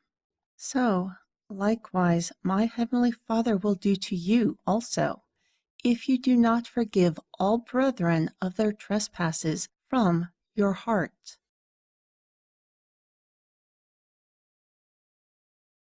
Chapter 19. And it came to pass, when Yahushua had finished these sayings, he departed from Galilee, and came into the coast of Yehuda beyond Yarden. And great multitudes followed him, and he healed them there. Also the Perishim came to him, tempting him, and saying to him, "Is it lawful for a man to put away his wife for every cause?" Then he answered and said to them, "Have you not read that he who made them at the beginning made them male and female, and said, 'For this cause will a man leave his father and mother, and will cleave to his wife, and the two will be one flesh'? So they are two no more, but one flesh. Therefore, what all has joined together, let no man separate." They said to him, "Why then did Musha command to give a writing of divorcement and to put her away?" He said to them, "Musha allowed you to put away your wives because of the hardness of your hearts, but from the beginning it was not so. Furthermore, I say to you, whoever puts away his wife except for fornication, and marries another, commits adultery, and whoever marries her who is put away commits adultery." His Talmudim said to him, "If such is the case of a man with his wife, it is not good to marry." Therefore he said to them, "Not everyone can receive this saying, except to whom it is given. For there are some eunuchs who were born such, from their mother's womb, and there are some eunuchs who were made eunuchs by men, and there are eunuchs who made themselves eunuchs for the sake of the kingdom of the heavens. He who is able to receive it, let him receive it." Then little children were brought to him, so that he would put hands on them and pray. But the Talmudim rebuked them. So Yahushua said, "Allow the little children, and do not forbid them to come to me, for of such is the kingdom of the heavens." Therefore he laid hands on them and departed from there. And behold, someone came and said to him, "Good master, what good should I do, so that I may have eternal life?" And he said to him, "Why do you call me good? No one is good but one, Yahuwah. But if you will enter into life, keep the commandments." He asked of him, "Which?" Yahushua answered, "You shall not murder. You shall not commit adultery. You shall not steal. You shall not bear false witness. Honor your father and mother, and you shall love your neighbor like yourself." The young man said to him, "I have kept all these things from my youth up. What do I still lack?" Yahushua said to him, "If you will be perfect, go sell what you have and give to the poor. Then you will have treasure in the heavens, and come follow me." But when the young man heard that saying, he went away sorrowful, for he had great possessions. Then Yahushua said to his Talmudim, "Verily I say to you, that a rich man will hardly enter into the kingdom of the heavens. And again I say to you, it is easier for a camel to go through the eye of a needle than for a rich man to enter into the kingdom of the heavens." When his Talmudim heard it, they were very amazed, saying, "Then who can be saved?" But Yahushua saw and said to them, "With men this is impossible, but with all all things are possible." Then Kepha answered and said to him, "Behold, we have forsaken everything and followed you. Therefore, what will we have?" And Yahushua said to them, "Verily I say to you, that you who have followed me, you will sit upon 12 thrones, judging the 12 tribes of Yisrael, during the end of the world, when the Son of Yahuwah sits in the house of his glory. Also, everyone who forsakes his house, or brothers, or sisters, or father, or mother, or wife, or children, or lands, for my name's sake, will receive 100-fold and inherit everlasting life. But many of the first will be last, and the last will be first." Chapter 20. For the kingdom of the heavens is similar to a lord of a house who went out early in the morning to hire laborers for his vineyard. And when he had agreed with the laborers for a coin that day, he sent them into his vineyard. Then, around the 3 o'clock hour, he went to the market and saw others standing idle by the gate. Therefore he said to them, "Go into the vineyard, and I will give you what is right." So they went. Again he went out around the 6th and 9th hour, and did likewise. Also he went out around the 11th hour, and he found others standing idle. So he said to them, "Why do you stand here idle all day?" They said to him, "Because no man has hired us." He said to them, "Go into the vineyard, and whatever is right, that you will receive." Then when evening came, the Lord of the vineyard said to his steward, "Call the laborers, and give them the wages, beginning from the last to the first." And when those who arrived around the 11th hour came, each man received a coin. However, when the first came, they supposed that they would receive more, but each man received a coin likewise. Therefore, when they received it, they murmured against the rich man of the house, saying, "These last have worked 1 hour, yet you have made them equal to us, who have carried the burden and heat of the day." So he answered one of them and said, "Friend, I have not done you wrong. Did you not agree with me for a coin? Take what is yours and go your way. I will give to the last the same as you. Is it not lawful for me to do what I will with my own? Is your eye evil because I am good? Therefore, the last will be first, and the first last. For many are called, but few are chosen." Furthermore, while going up to Jerusalem, Yahushua separated the 12 Talmudim along the way, and said to them, "Behold, we go up to Jerusalem, and the Son of Man will be betrayed to the chief priests and to the scribes, and they will condemn him to death. And they will deliver him to the Gentiles, to be mocked, and to be scourged, and to be crucified. But he will rise again the 3rd day." Then the mother of Zebedee's children with her sons came to him, worshiping, and desiring a certain thing of him. So he said to her, "What will you?" She said to him, "Grant that these, my 2 sons, may sit in your kingdom, the one on your right hand, and the other on your left." But Yahushua answered and said, "You do not know what you ask. Are you able to drink of the cup that I drink, and be immersed with the immersion that I am immersed?" They said to him, "We are able."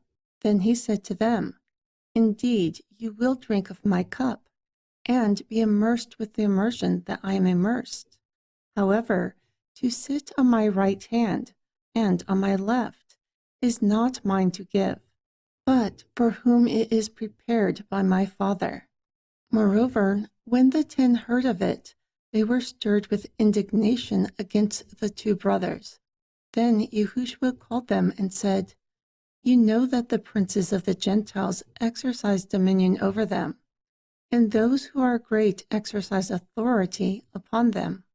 However, it will not be so among you, but whoever will be great among you, let him be your minister, and whoever will be chief among you, let him be your servant.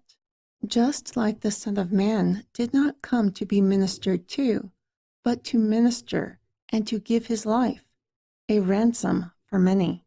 And as they departed from Jericho, a great multitude followed him. And behold, two men were sitting by the wayside. When they heard that Yahushua passed by, they cried out, saying, "Have mercy on us, Yahushua, son of David." Yet the multitude rebuked them, because they should hold their peace. But they cried the more, saying, "Have mercy on us, Yahushua, son of David." Therefore Yahushua stood and called them, and said, "What shall I do for you?" They said to him, "Adon, that our eyes may be opened." So Yahushua had compassion and touched their eyes. Then immediately their eyes received sight, and they followed him.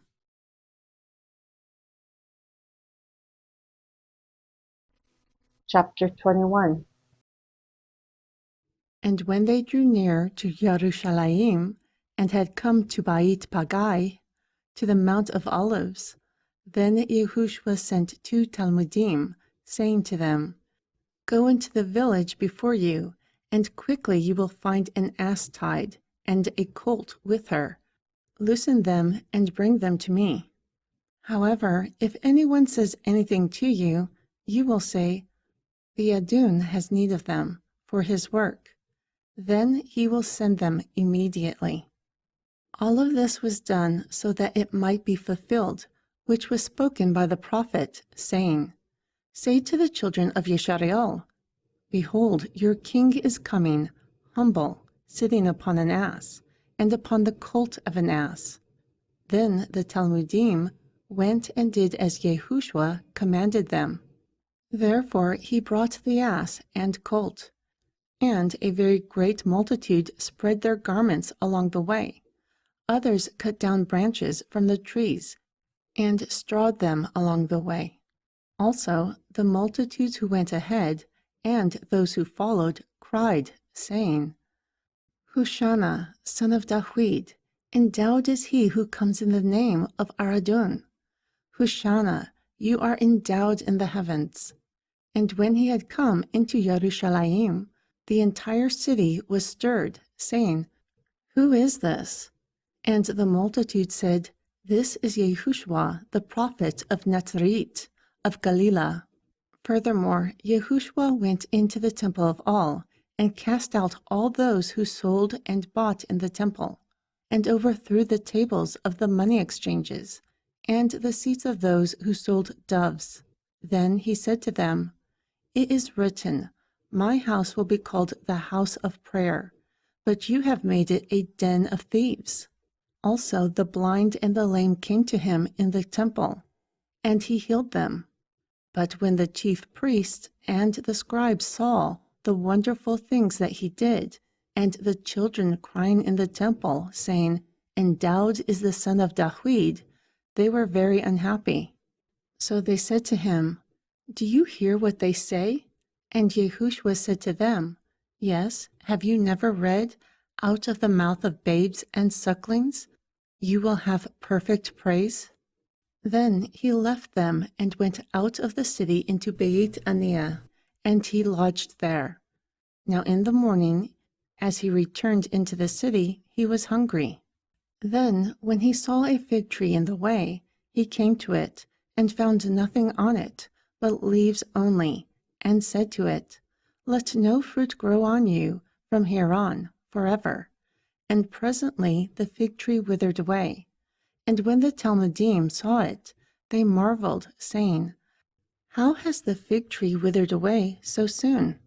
Yahushua answered and said to them, "Verily I say to you, If you have faith and do not doubt, not only will you do this to a fig tree, but also if you say to this mountain, "You be removed and cast into the sea," it will be done.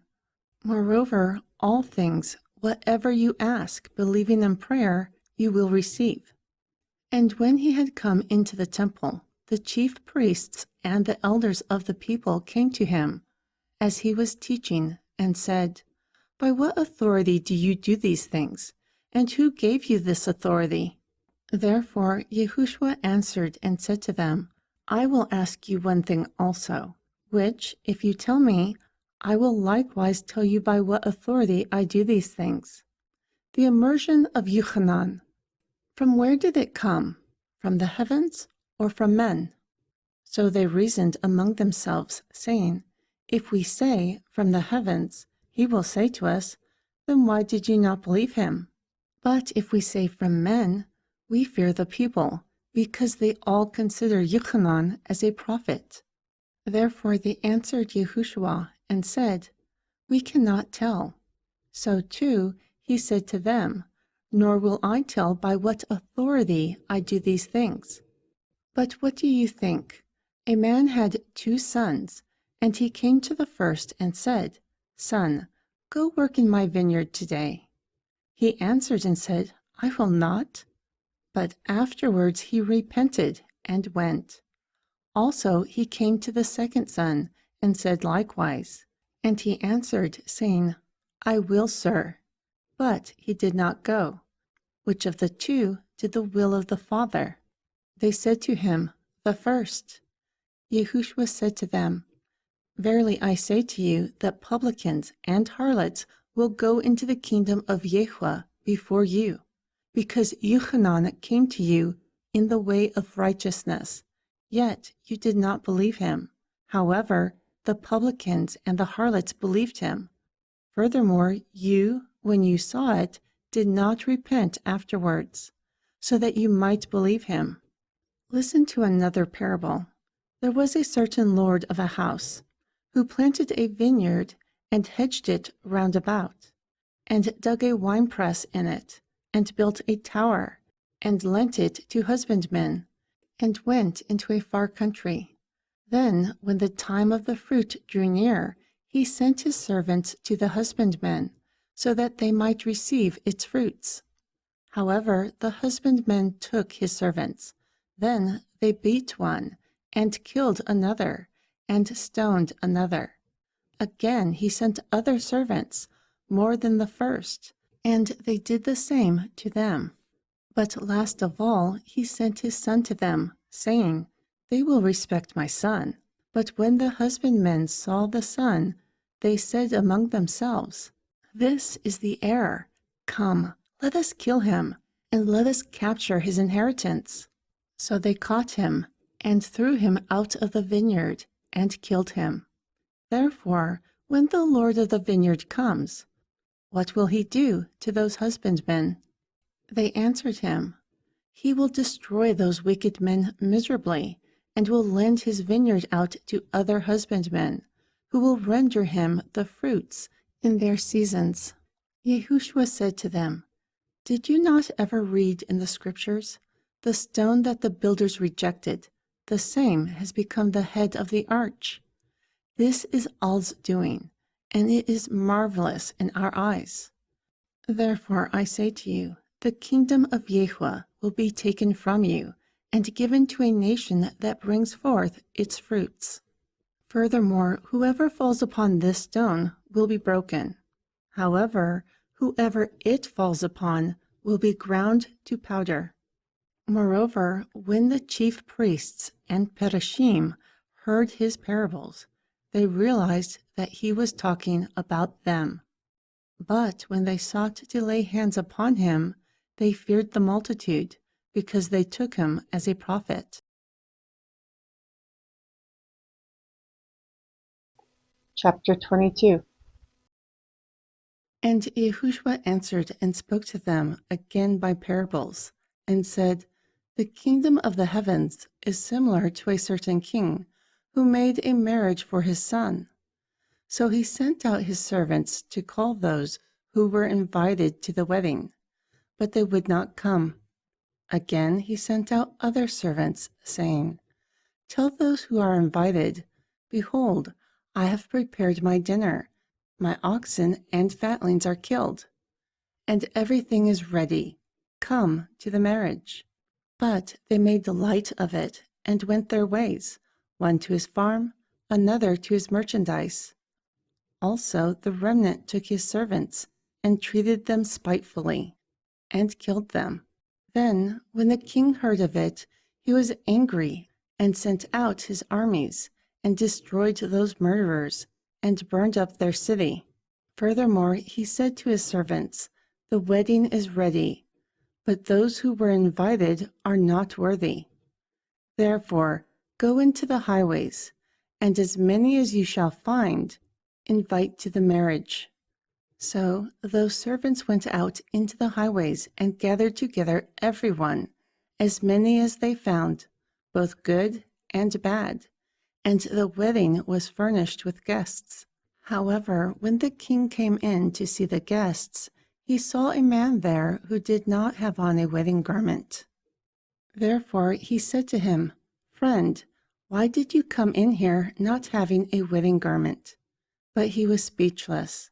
So the king said to the servants, "Bind him hand and foot, then take him away and cast him into outer darkness. There will be weeping and gnashing of teeth, for many are called, but few are chosen." Furthermore, the Perushim went and took counsel how they might trap him by his words. Therefore they sent out their Talmudim with the servants of Herod to him, saying, "Rabbi, we know that you are a faithful man, and teach the way of all in truth. Nor do you regard any man, because you do not care about the body of a man. Therefore, tell us what you think. Is it lawful to give tribute to Caesar or not?" But Yehoshua recognized their wickedness and said, "Why do you tempt me, hypocrites? Show me a tribute coin." Therefore they brought him a coin. Then he said to them, "Whose image and superscription is this?" They said to him, "Caesar." So he said to them, "Therefore give to Caesar the things that belong to Caesar, and to all the things that belong to all." When they heard these words, they marveled, and left him, and went their way. That same day, Zaddukim, who say that there is no resurrection, came to him and asked him, saying, "Rabbi, Moshe said if a man dies having no children, his brother will marry his wife and raise up seed for his brother. Now, among us there were 7 brothers, and the first died when he was married to his wife, yet had no offspring, and left his wife for his brother. Likewise the second, also the third, until the 7th. And finally the woman died too. And so during the resurrection, whose wife of the 7 will she be? Because they all had her." Yehoshua answered and said to them, "You do err, not knowing the scriptures, nor the power of all, because during the resurrection they neither marry nor are given in marriage, but are like the angels of all in the heavens. However, concerning the resurrection of the dead, have you not read what was spoken to you by all, saying, 'I am the Elohim of Abraham, and the Elohim of Yitzhak, and the Elohim of Jacob'?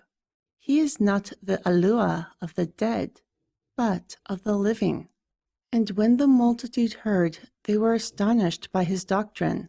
Moreover, when the Perushim heard that he put the Zaddukim to silence, they gathered together.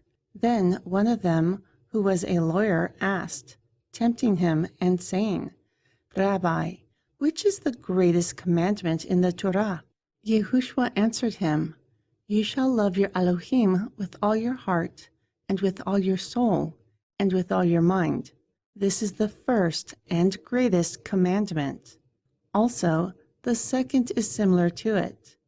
You shall love your neighbor like yourself. Upon these two commandments, all the teaching and the prophets are based. While the Perushim were gathered together, Yehoshua asked them, saying, "What do you think of the Mashiach? Whose son is he?" They said to him, "Dawid." He said to them, "Then why does Dawid spiritually call him Adon, saying, 'Yehu said to my Adon, sit on my right hand until I make your enemies your footstool'? Furthermore, if Dawid calls him Adon, how is he his son?" But no one was able to answer him a word, nor did anyone have the power to ask anything else on that day.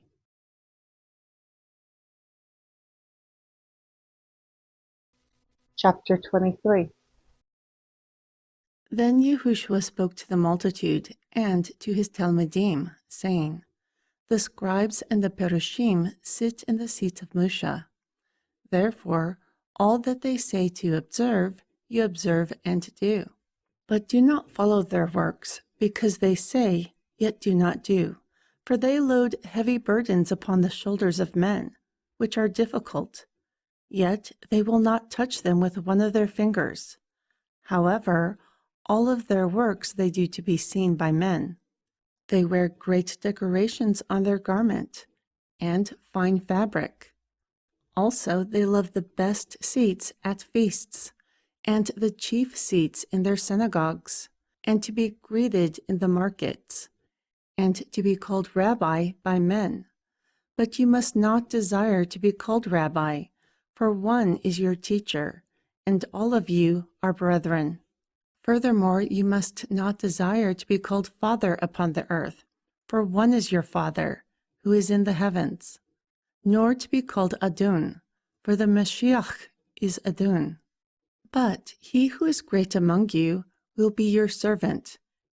Also, whoever exalts himself will be humbled, but whoever humbles himself will be exalted.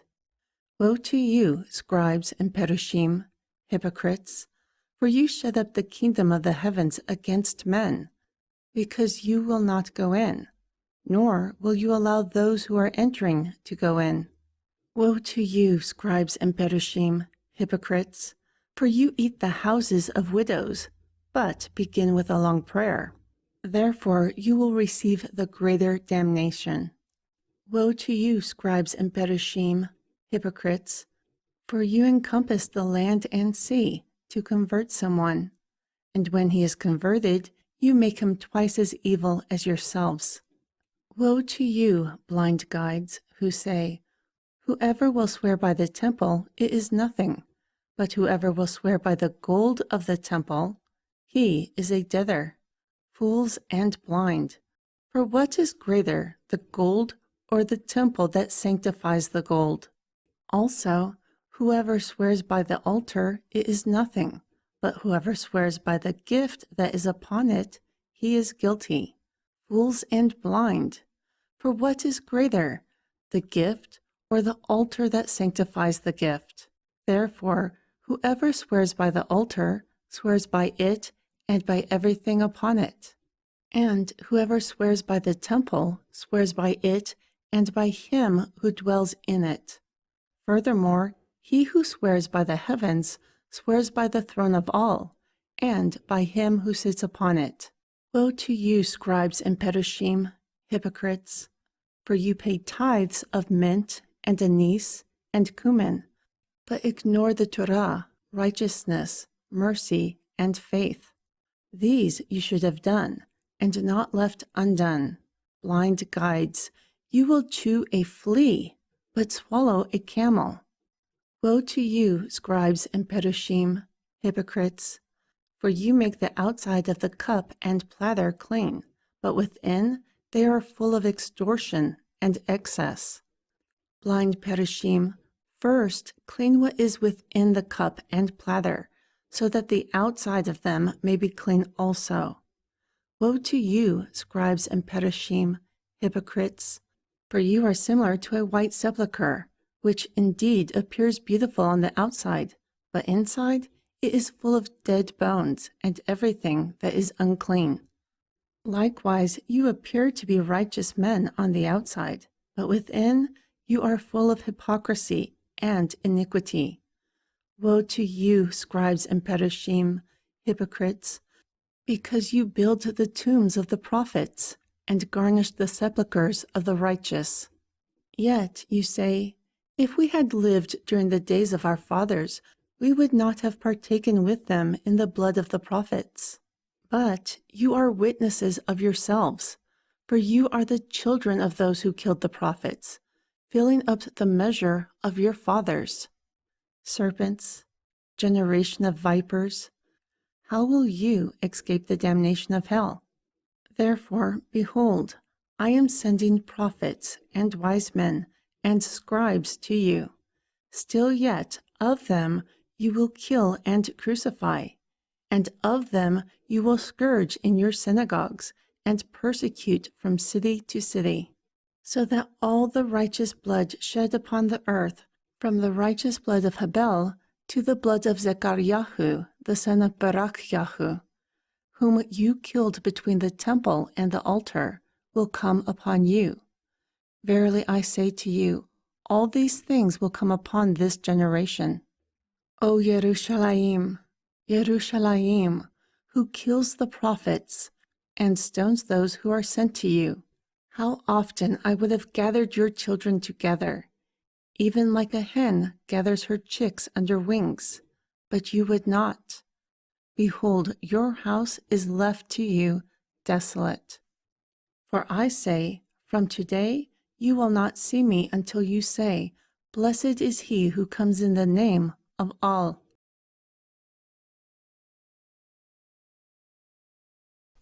Chapter 24. And Yehoshua went out, and he left the temple. Then his Talmudim came to show him the buildings of the temple. And Yehoshua said to them, Do you not see all these things? Verily I say to you, there will not be one stone left upon another that will not be thrown down.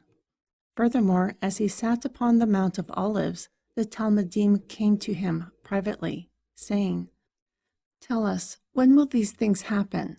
And what will be the sign of your coming and the end of the world? So Yehoshua answered and said to them, Take heed that no man deceives you.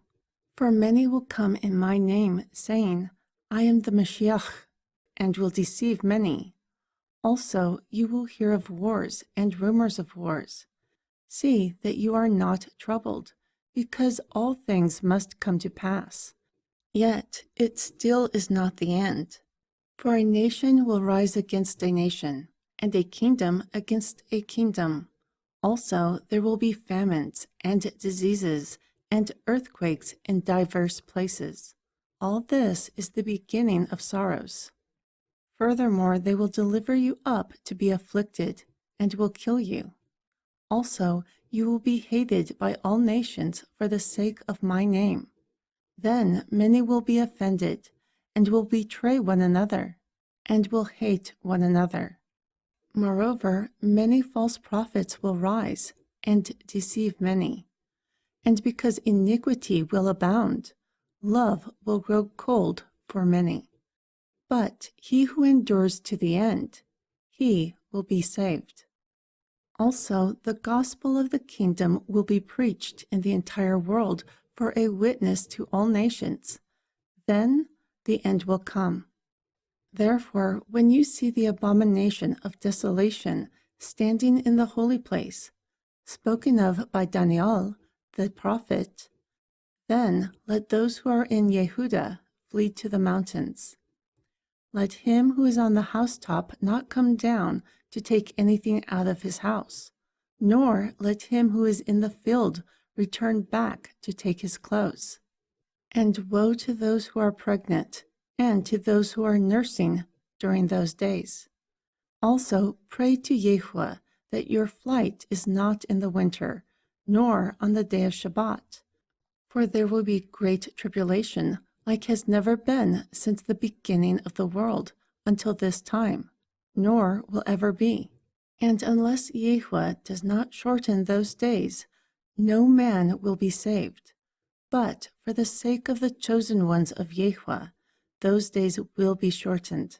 Furthermore, if any man says to you, "Look, here is the Mashiach," or "There," do not believe it, because false Mashiachs and false prophets will arise and will show great signs and wonders until the chosen ones of Yahweh will be deceived, if possible.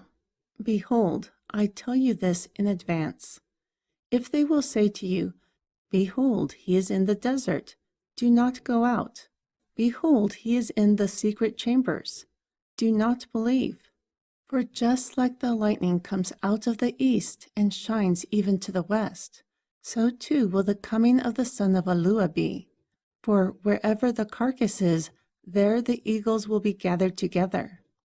Immediately after the tribulation of those days, the sun will be darkened, and the moon will not give her light, and the stars will fall from the heavens, and the powers of the heavens will be shaken. And then the sign of the son of Alua will appear in the heavens, and then all the tribes of the earth will mourn, and they will see the son of the virgin coming in the clouds of the heavens with power and great glory.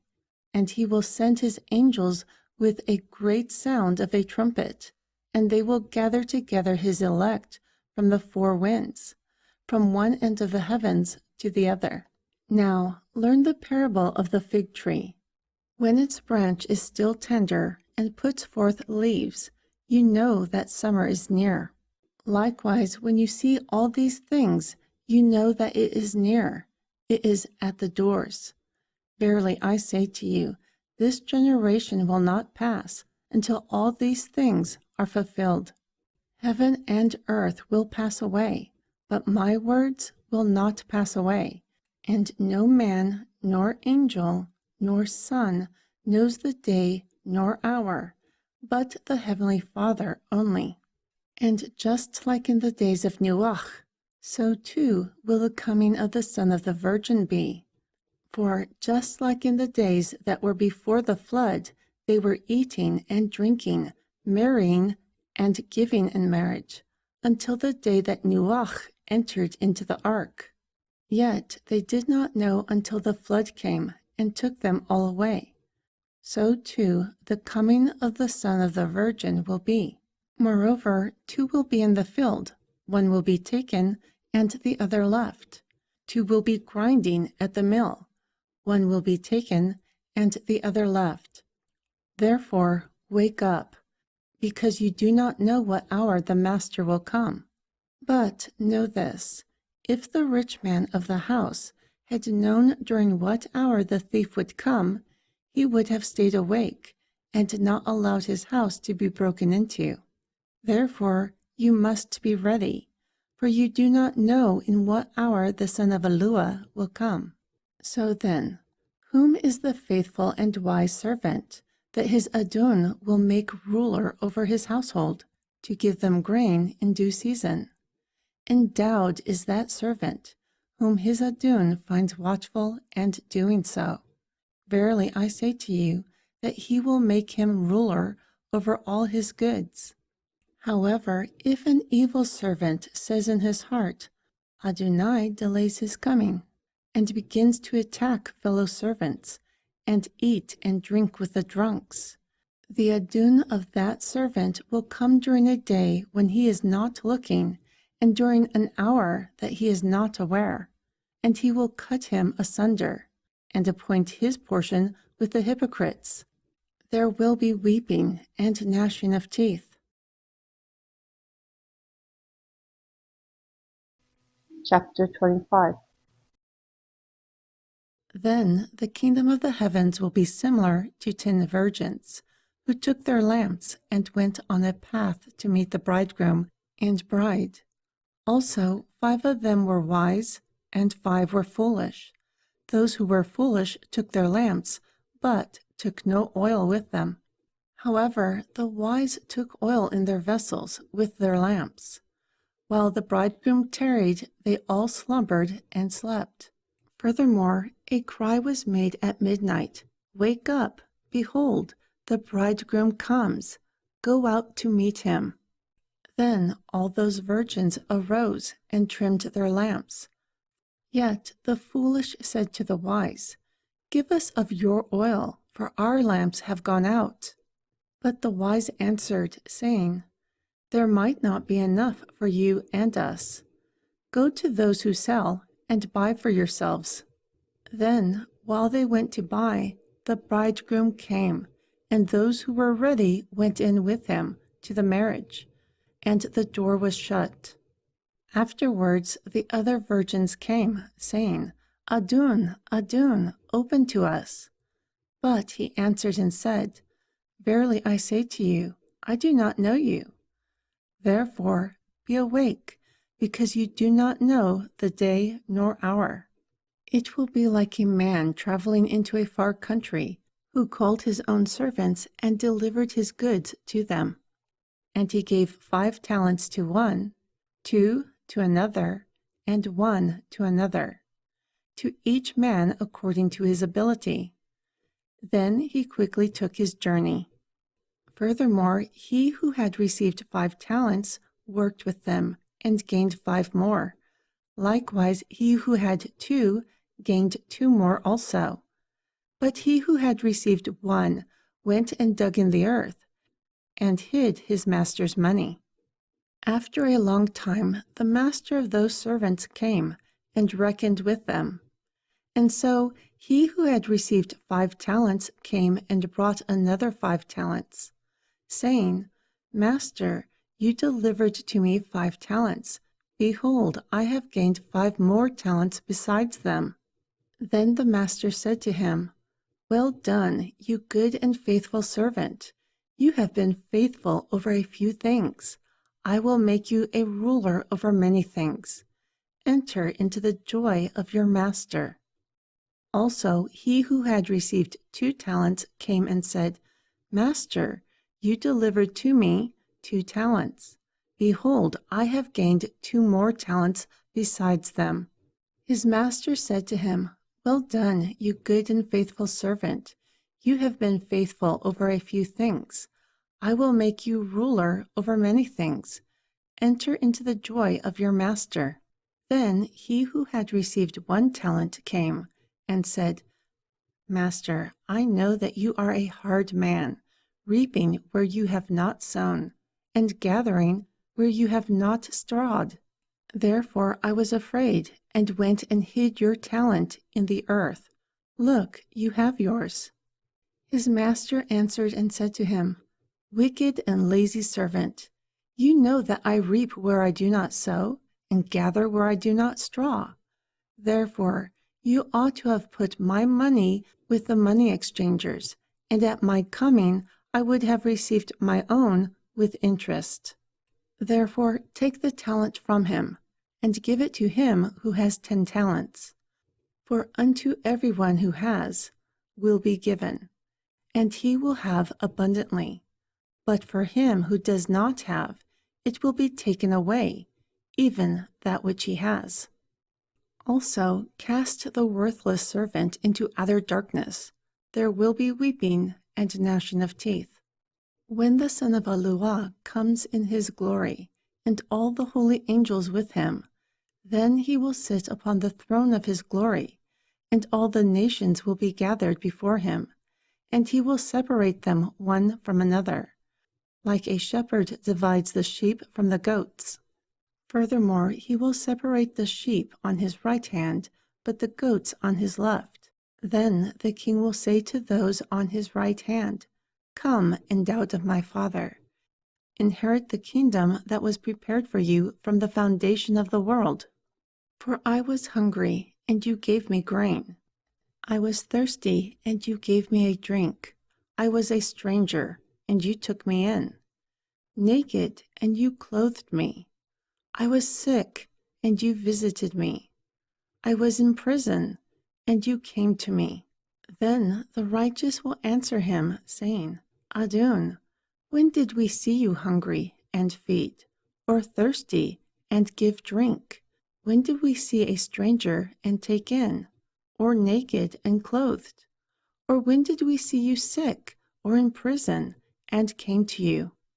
Therefore the king will answer and say to them, Verily I say to you, just as you have done it for one of the least of these, my brethren, you have done it for me.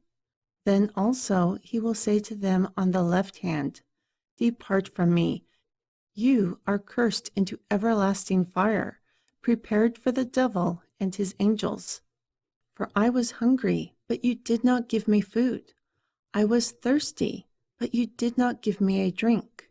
I was a stranger, but you did not take me in.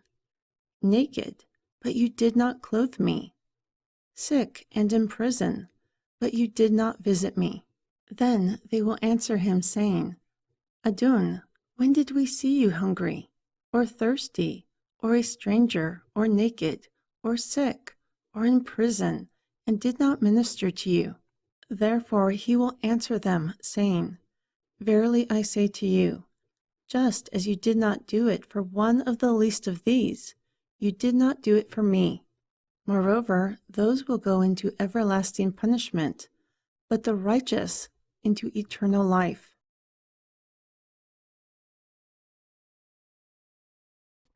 Chapter 26. And it came to pass, when Yahushua had finished all these sayings, he said to his Talmudim, You know that after 2 days is the Pesach. Then the Son of All is betrayed to be crucified. Furthermore, the chief priests and the scribes and the elders of the people gathered together in the palace of the high priest, who was called Caiaphas. And they consulted so that they might take Yahushua secretly and kill him. But they said, Not on the feast day, lest the people rise up. Now when Yahushua was in Beit Aniah, in the house of Shimeon the leper, a woman came to him, having an alabaster box of a very precious ointment, and she poured it on his head, as he was eating at the table. But when his Talmudim saw it, they had indignation, saying, For what purpose is this waste? Because this ointment might have been sold for much, and given to the poor. When Yahushua understood it, he said to them, Why do you trouble the woman? For she has done a good work upon me. Because you will have the poor with you always, but me you will not always have. Therefore she poured this ointment on my body for my burial. Verily I say to you, wherever this gospel is preached in the whole world, what she has done will be told also in memory of her. Then one of the 12, called Yehuda Iscariot, went to the chief priests, and he said, What will you give me, and I will deliver him to you? Therefore they promised him 30 pieces of silver. And from that time he sought opportunity to betray him. Now before Pesach, the Talmudim came to Yahushua, saying to him, Where do you want us to prepare for you to eat the Pesach? And he said, Go into the city to such a man and say to him, The rabbi said, My time is at hand. I want to keep Pesach at your house with my Talmudim. Therefore the Talmudim did as Yahushua had appointed them, and they made the Pesach ready. Now when the evening had come, he sat down with the 12. And as they ate, he said, Verily I say to you, that one of you will betray me. And they were very sorrowful, and all of them began to ask him, Adon, is it I? So he answered and said, He whose hand dips with me in the dish will betray me. As it was written, the son of Alua walks with him. But woe to that man by whom the son of the virgin is betrayed. It had been good for that man if he had not been born. Then Yehuda, who betrayed him, responded and asked, Rabbi, is it I? He said to him, You have spoken. Furthermore, as they were eating, Yahushua took bread, and endowed it, and broke it, and gave it to the Talmudim, and said, Take, eat, this is my body. Then he took the cup, and gave thanks, and gave it to them, saying, Drink all of it, for this is my blood of the New Testament, which is shed for many to atone for your iniquities. But I say to you, I will not drink from here of this fruit of the vine until the day that I drink it new with you in my Father's kingdom." Furthermore, when they had sung a hymn, they went out into the Mount of Olives. Then Yahushua said to them, "Tonight you will all be offended because of me, for it is written, I will strike the shepherd, and the sheep of the flock will be scattered abroad. But after I have risen again, I will go before you into Galilee." Kepha answered and said to him, "Though everyone will be offended because of you, I will never be offended." Yahushua said to him, "Verily I say to you, that tonight, before the cock crows, you will deny me 3 times. Kepha said to him, "Even if I die with you, I will not deny you." Likewise all the Talmudim said also. Then Yahushua went with them to a place called Gate Shemin, oil press. And he said to his Talmudim, "You sit here while I go and pray yonder." However, he took Kepha and the 2 sons of Zebedee with him, and began to become sorrowful and anxious. So he said to them, "My soul is very sorrowful, even unto death. Stay here and watch with me." Then he went a little further and fell on his face and prayed, saying, "O my Father, if it is possible, let this cup pass from me. Nevertheless, not as I will, but as you." Then he came to his Talmudim and found them asleep, and said to Kepha, "Why could you not watch with me for 1 hour? Watch and pray, so that you do not enter into temptation. Indeed, the spirit is willing, but the flesh is weak." He went away again, the 2nd time, and prayed, saying, "O my Father, if this cup will not pass away from me, except I drink it, your will be done." Then he came and found them asleep again, for their eyes were heavy. So he left them and went away again, and prayed a 3rd time, saying the same words. Then he came to his Talmudim and said to them, "Sleep and rest? Behold, the hour is at hand. The son of Elua is betrayed into the hands of sinners. Arise, let us be going.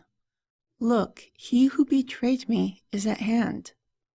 And while he still spoke, behold, Yehuda, one of the 12, came, and with him were a great multitude with swords and staves, from the chief priests and elders of the people. Now he who betrayed him gave them a sign, saying, "Whomever I kiss, that is him. Hold him quickly." And immediately he came to Yahushua and said, "Rabbi, may Allah save you." Then he kissed him. And Yahushua said to him, "Friend, why have you come?" Then they came and laid hands upon Yahushua and took him. And behold, one of them who was with Yahushua stretched out his hand and drew a sword. Then he struck a servant of the high priest and cut off his ear.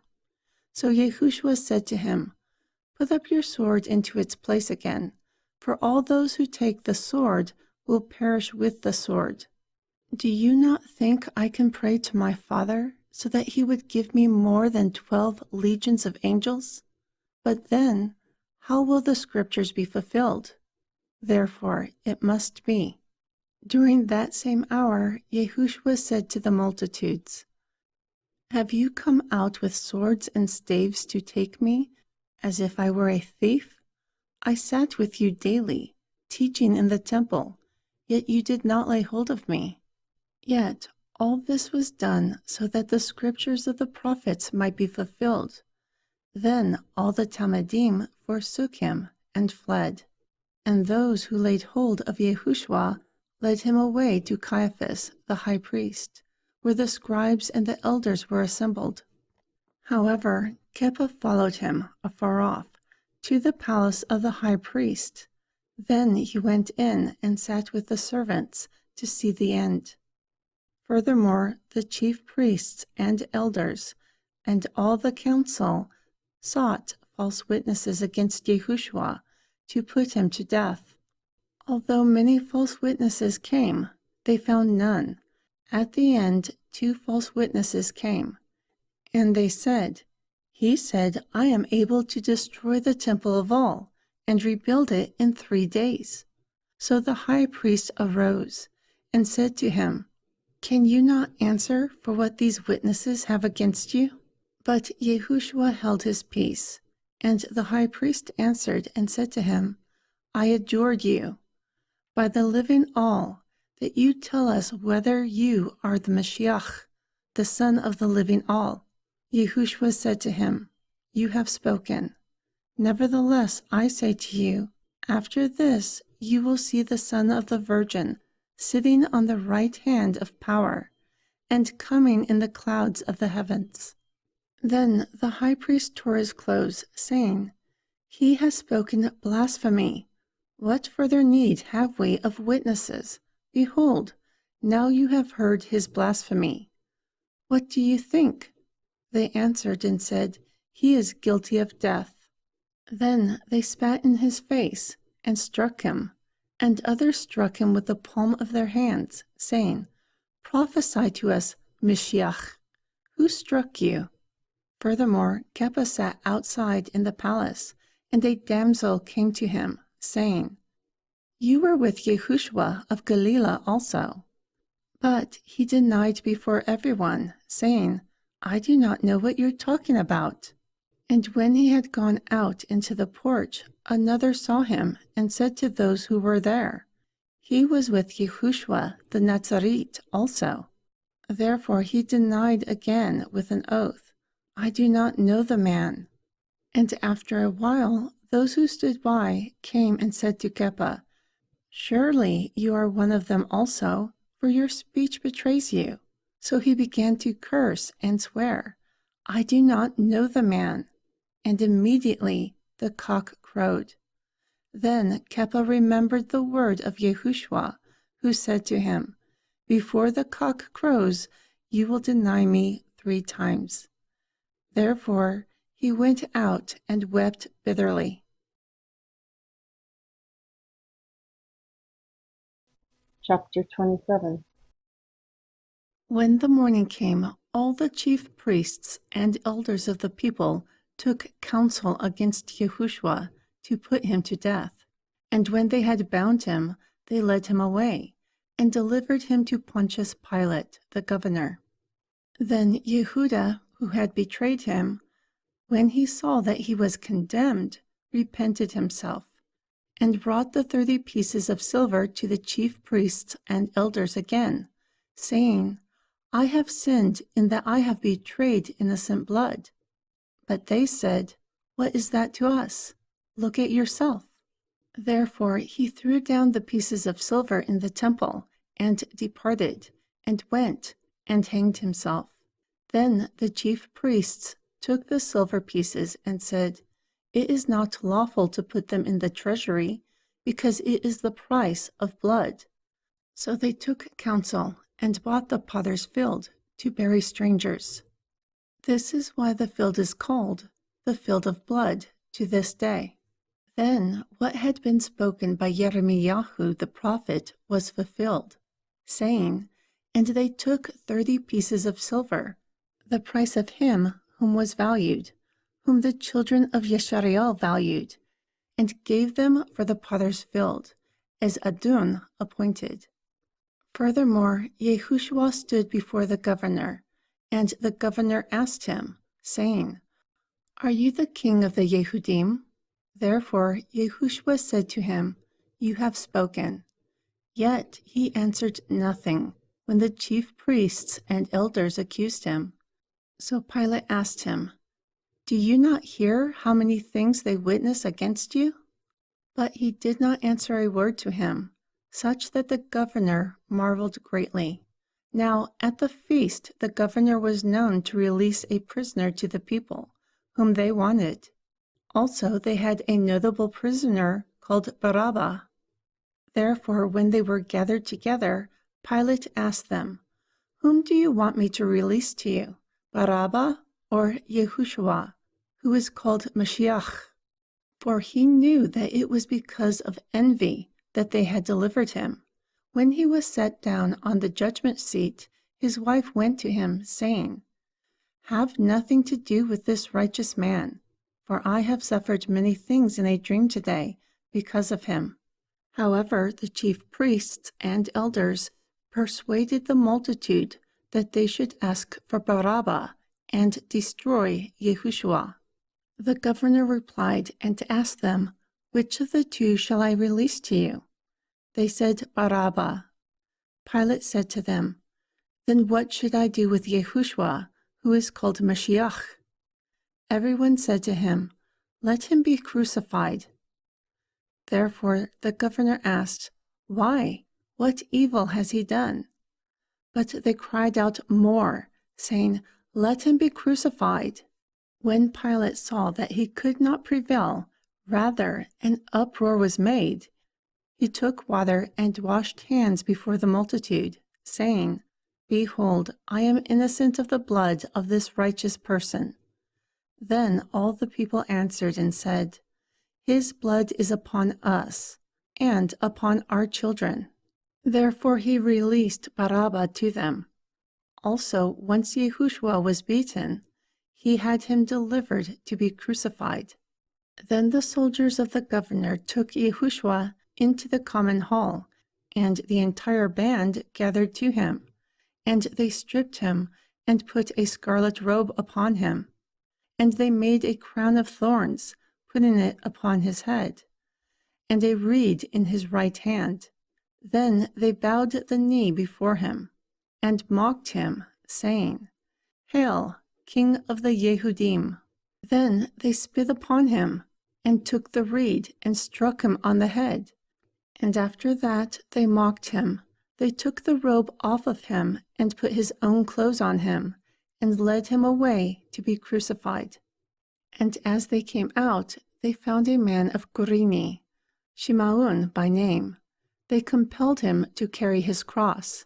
And when they had come to a place called Golgotha, which is to say, a place of the skull, they gave him vinegar mingled with gall to drink. But when he tasted it, he would not drink. Then they crucified him, and parted his garments, casting lots, so that it might be fulfilled which was spoken by the prophet. They parted my garments among them, and upon my vesture they casted lots. And sitting down there, they watched him. Also, placed over his head, his accusation was written, "This is Yehoshua, the king of the Yehudim."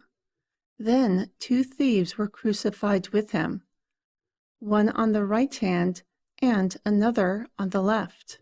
Furthermore, those who passed by reviled him, shaking their heads and saying, "You who would destroy the temple and rebuild it in 3 days, save yourself. If you are the son of Elua, come down from the cross." Likewise, the chief priest with the scribes and elders mocked also, saying, "He saved others, himself he cannot save. If he is the king of Yisrael, let him come down from the cross now, and we will believe him. He trusted in all. Now let him deliver him, if he will have him. For he said, 'I am the son of Elua.'" The thieves who were crucified with him ridiculed him also. Now from the 6th hour until the 9th hour there was darkness all over the land. And about the 9th hour Yehoshua cried with a loud voice, saying, "Ali, Ali, lama azabetni," which is to say, my all, why have you forsaken me?" Some of those who stood there, when they heard that, said, "He calls for Aliyah." Therefore one of them ran quickly and took a sponge and filled it with vinegar and put it on a reed and gave him to drink. The rest said, "Let it be. Let us see if Aliyah will come to save him."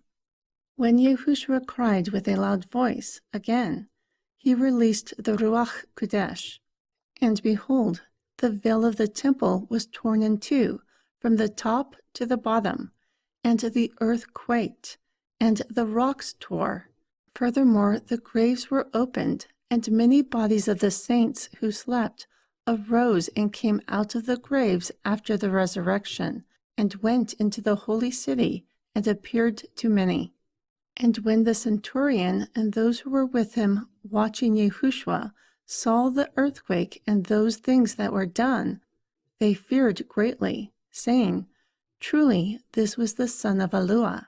And many women who followed Yahushua from Galilee, ministering to him, were there, standing afar off. Among them were Miriam Magdalite, and Miriam, the mother of Jacob and Yusuf, and the mother of Zebedee's children. When the evening came, a rich man named Yusuf of Ramatayim, who was a student of Yahushua, came there also. He went to Pilate and begged for the body of Yahushua. So Pilate commanded the body to be delivered. And when Yusuf had taken the body, he wrapped it in a clean linen cloth and laid it in his own new tomb, which he had chiseled in a rock. And he rolled a great stone for the door of the sepulchre and departed. Furthermore, Miriam Magdalite and the other Miriam were sitting there, facing the sepulchre. Now the next day, which followed the day of preparation, the chief priests and Perushim came to Pilate together, saying, Sir, we remember what that deceiver said while he was still alive. After 3 days I will rise again. Therefore, command that the sepulchre is made secure until the 3rd day, lest his Talmudim come by night and steal him away. Then say to the people, He has risen from the dead, so that the last error is worse than the first. Pilate said to them, You have guards. Go your way and make it as secure as you can. So they went and made the sepulchre secure, sealing the stone and setting the guards.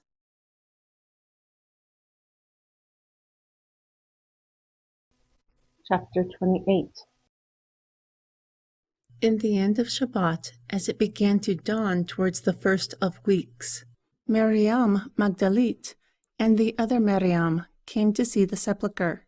And behold, there was a great earthquake, for an angel descended from the heavens, and came and rolled back the stone from the grave, and sat upon it. And his countenance was like lightning, and his garments were white as snow. And the guards became like the dead, for fear of him. Then the angel responded and said to the women, Do not fear, for I know that you seek Yahushua, who was crucified. He is not here, for he has risen, like he said. Come, see the place where he laid. Then go quickly and tell his Talmudim that he has risen from the dead. And behold, he goes before you into Galilee. You will see him there, like he told you. Therefore they departed quickly from the sepulchre with fear and great joy, and they ran to bring his Talmudim word. And as they went to tell his Talmudim, behold, Yahushua met them, saying, May Allah save you. And they came and knelt by his feet and worshipped him. Then Yahushua said to them, Do not be afraid. Go tell my brethren, so that they will go into Galilee, and there they will see me. Now when they were going, behold, some of the guards came into the city, and showed to the chief priests all the things that happened. And when they had assembled with the elders, and had taken counsel, they gave a large amount of silver to the soldiers, saying, Say that his Talmudim came by night, and stole him while he slept. And when the governor hears of it, we will persuade him, and secure you. Therefore they took the silver, and did as they were told. Also, this story is commonly reported among the Yehudim until this day. Then the 11 Talmudim went away into Galilee, into the mountain where Yahushua had appointed them. And when they saw him, they worshipped him. However, some doubted. And when Yahushua came and spoke to them, saying, All power has been given to me in the heavens and earth. Therefore, go and teach all nations, immersing them in the name of the Father, and the Son, and the Ruach Kodesh. Also, teach them to observe all the things that I have commanded you, and I am with you always, until the end of the world. Amen.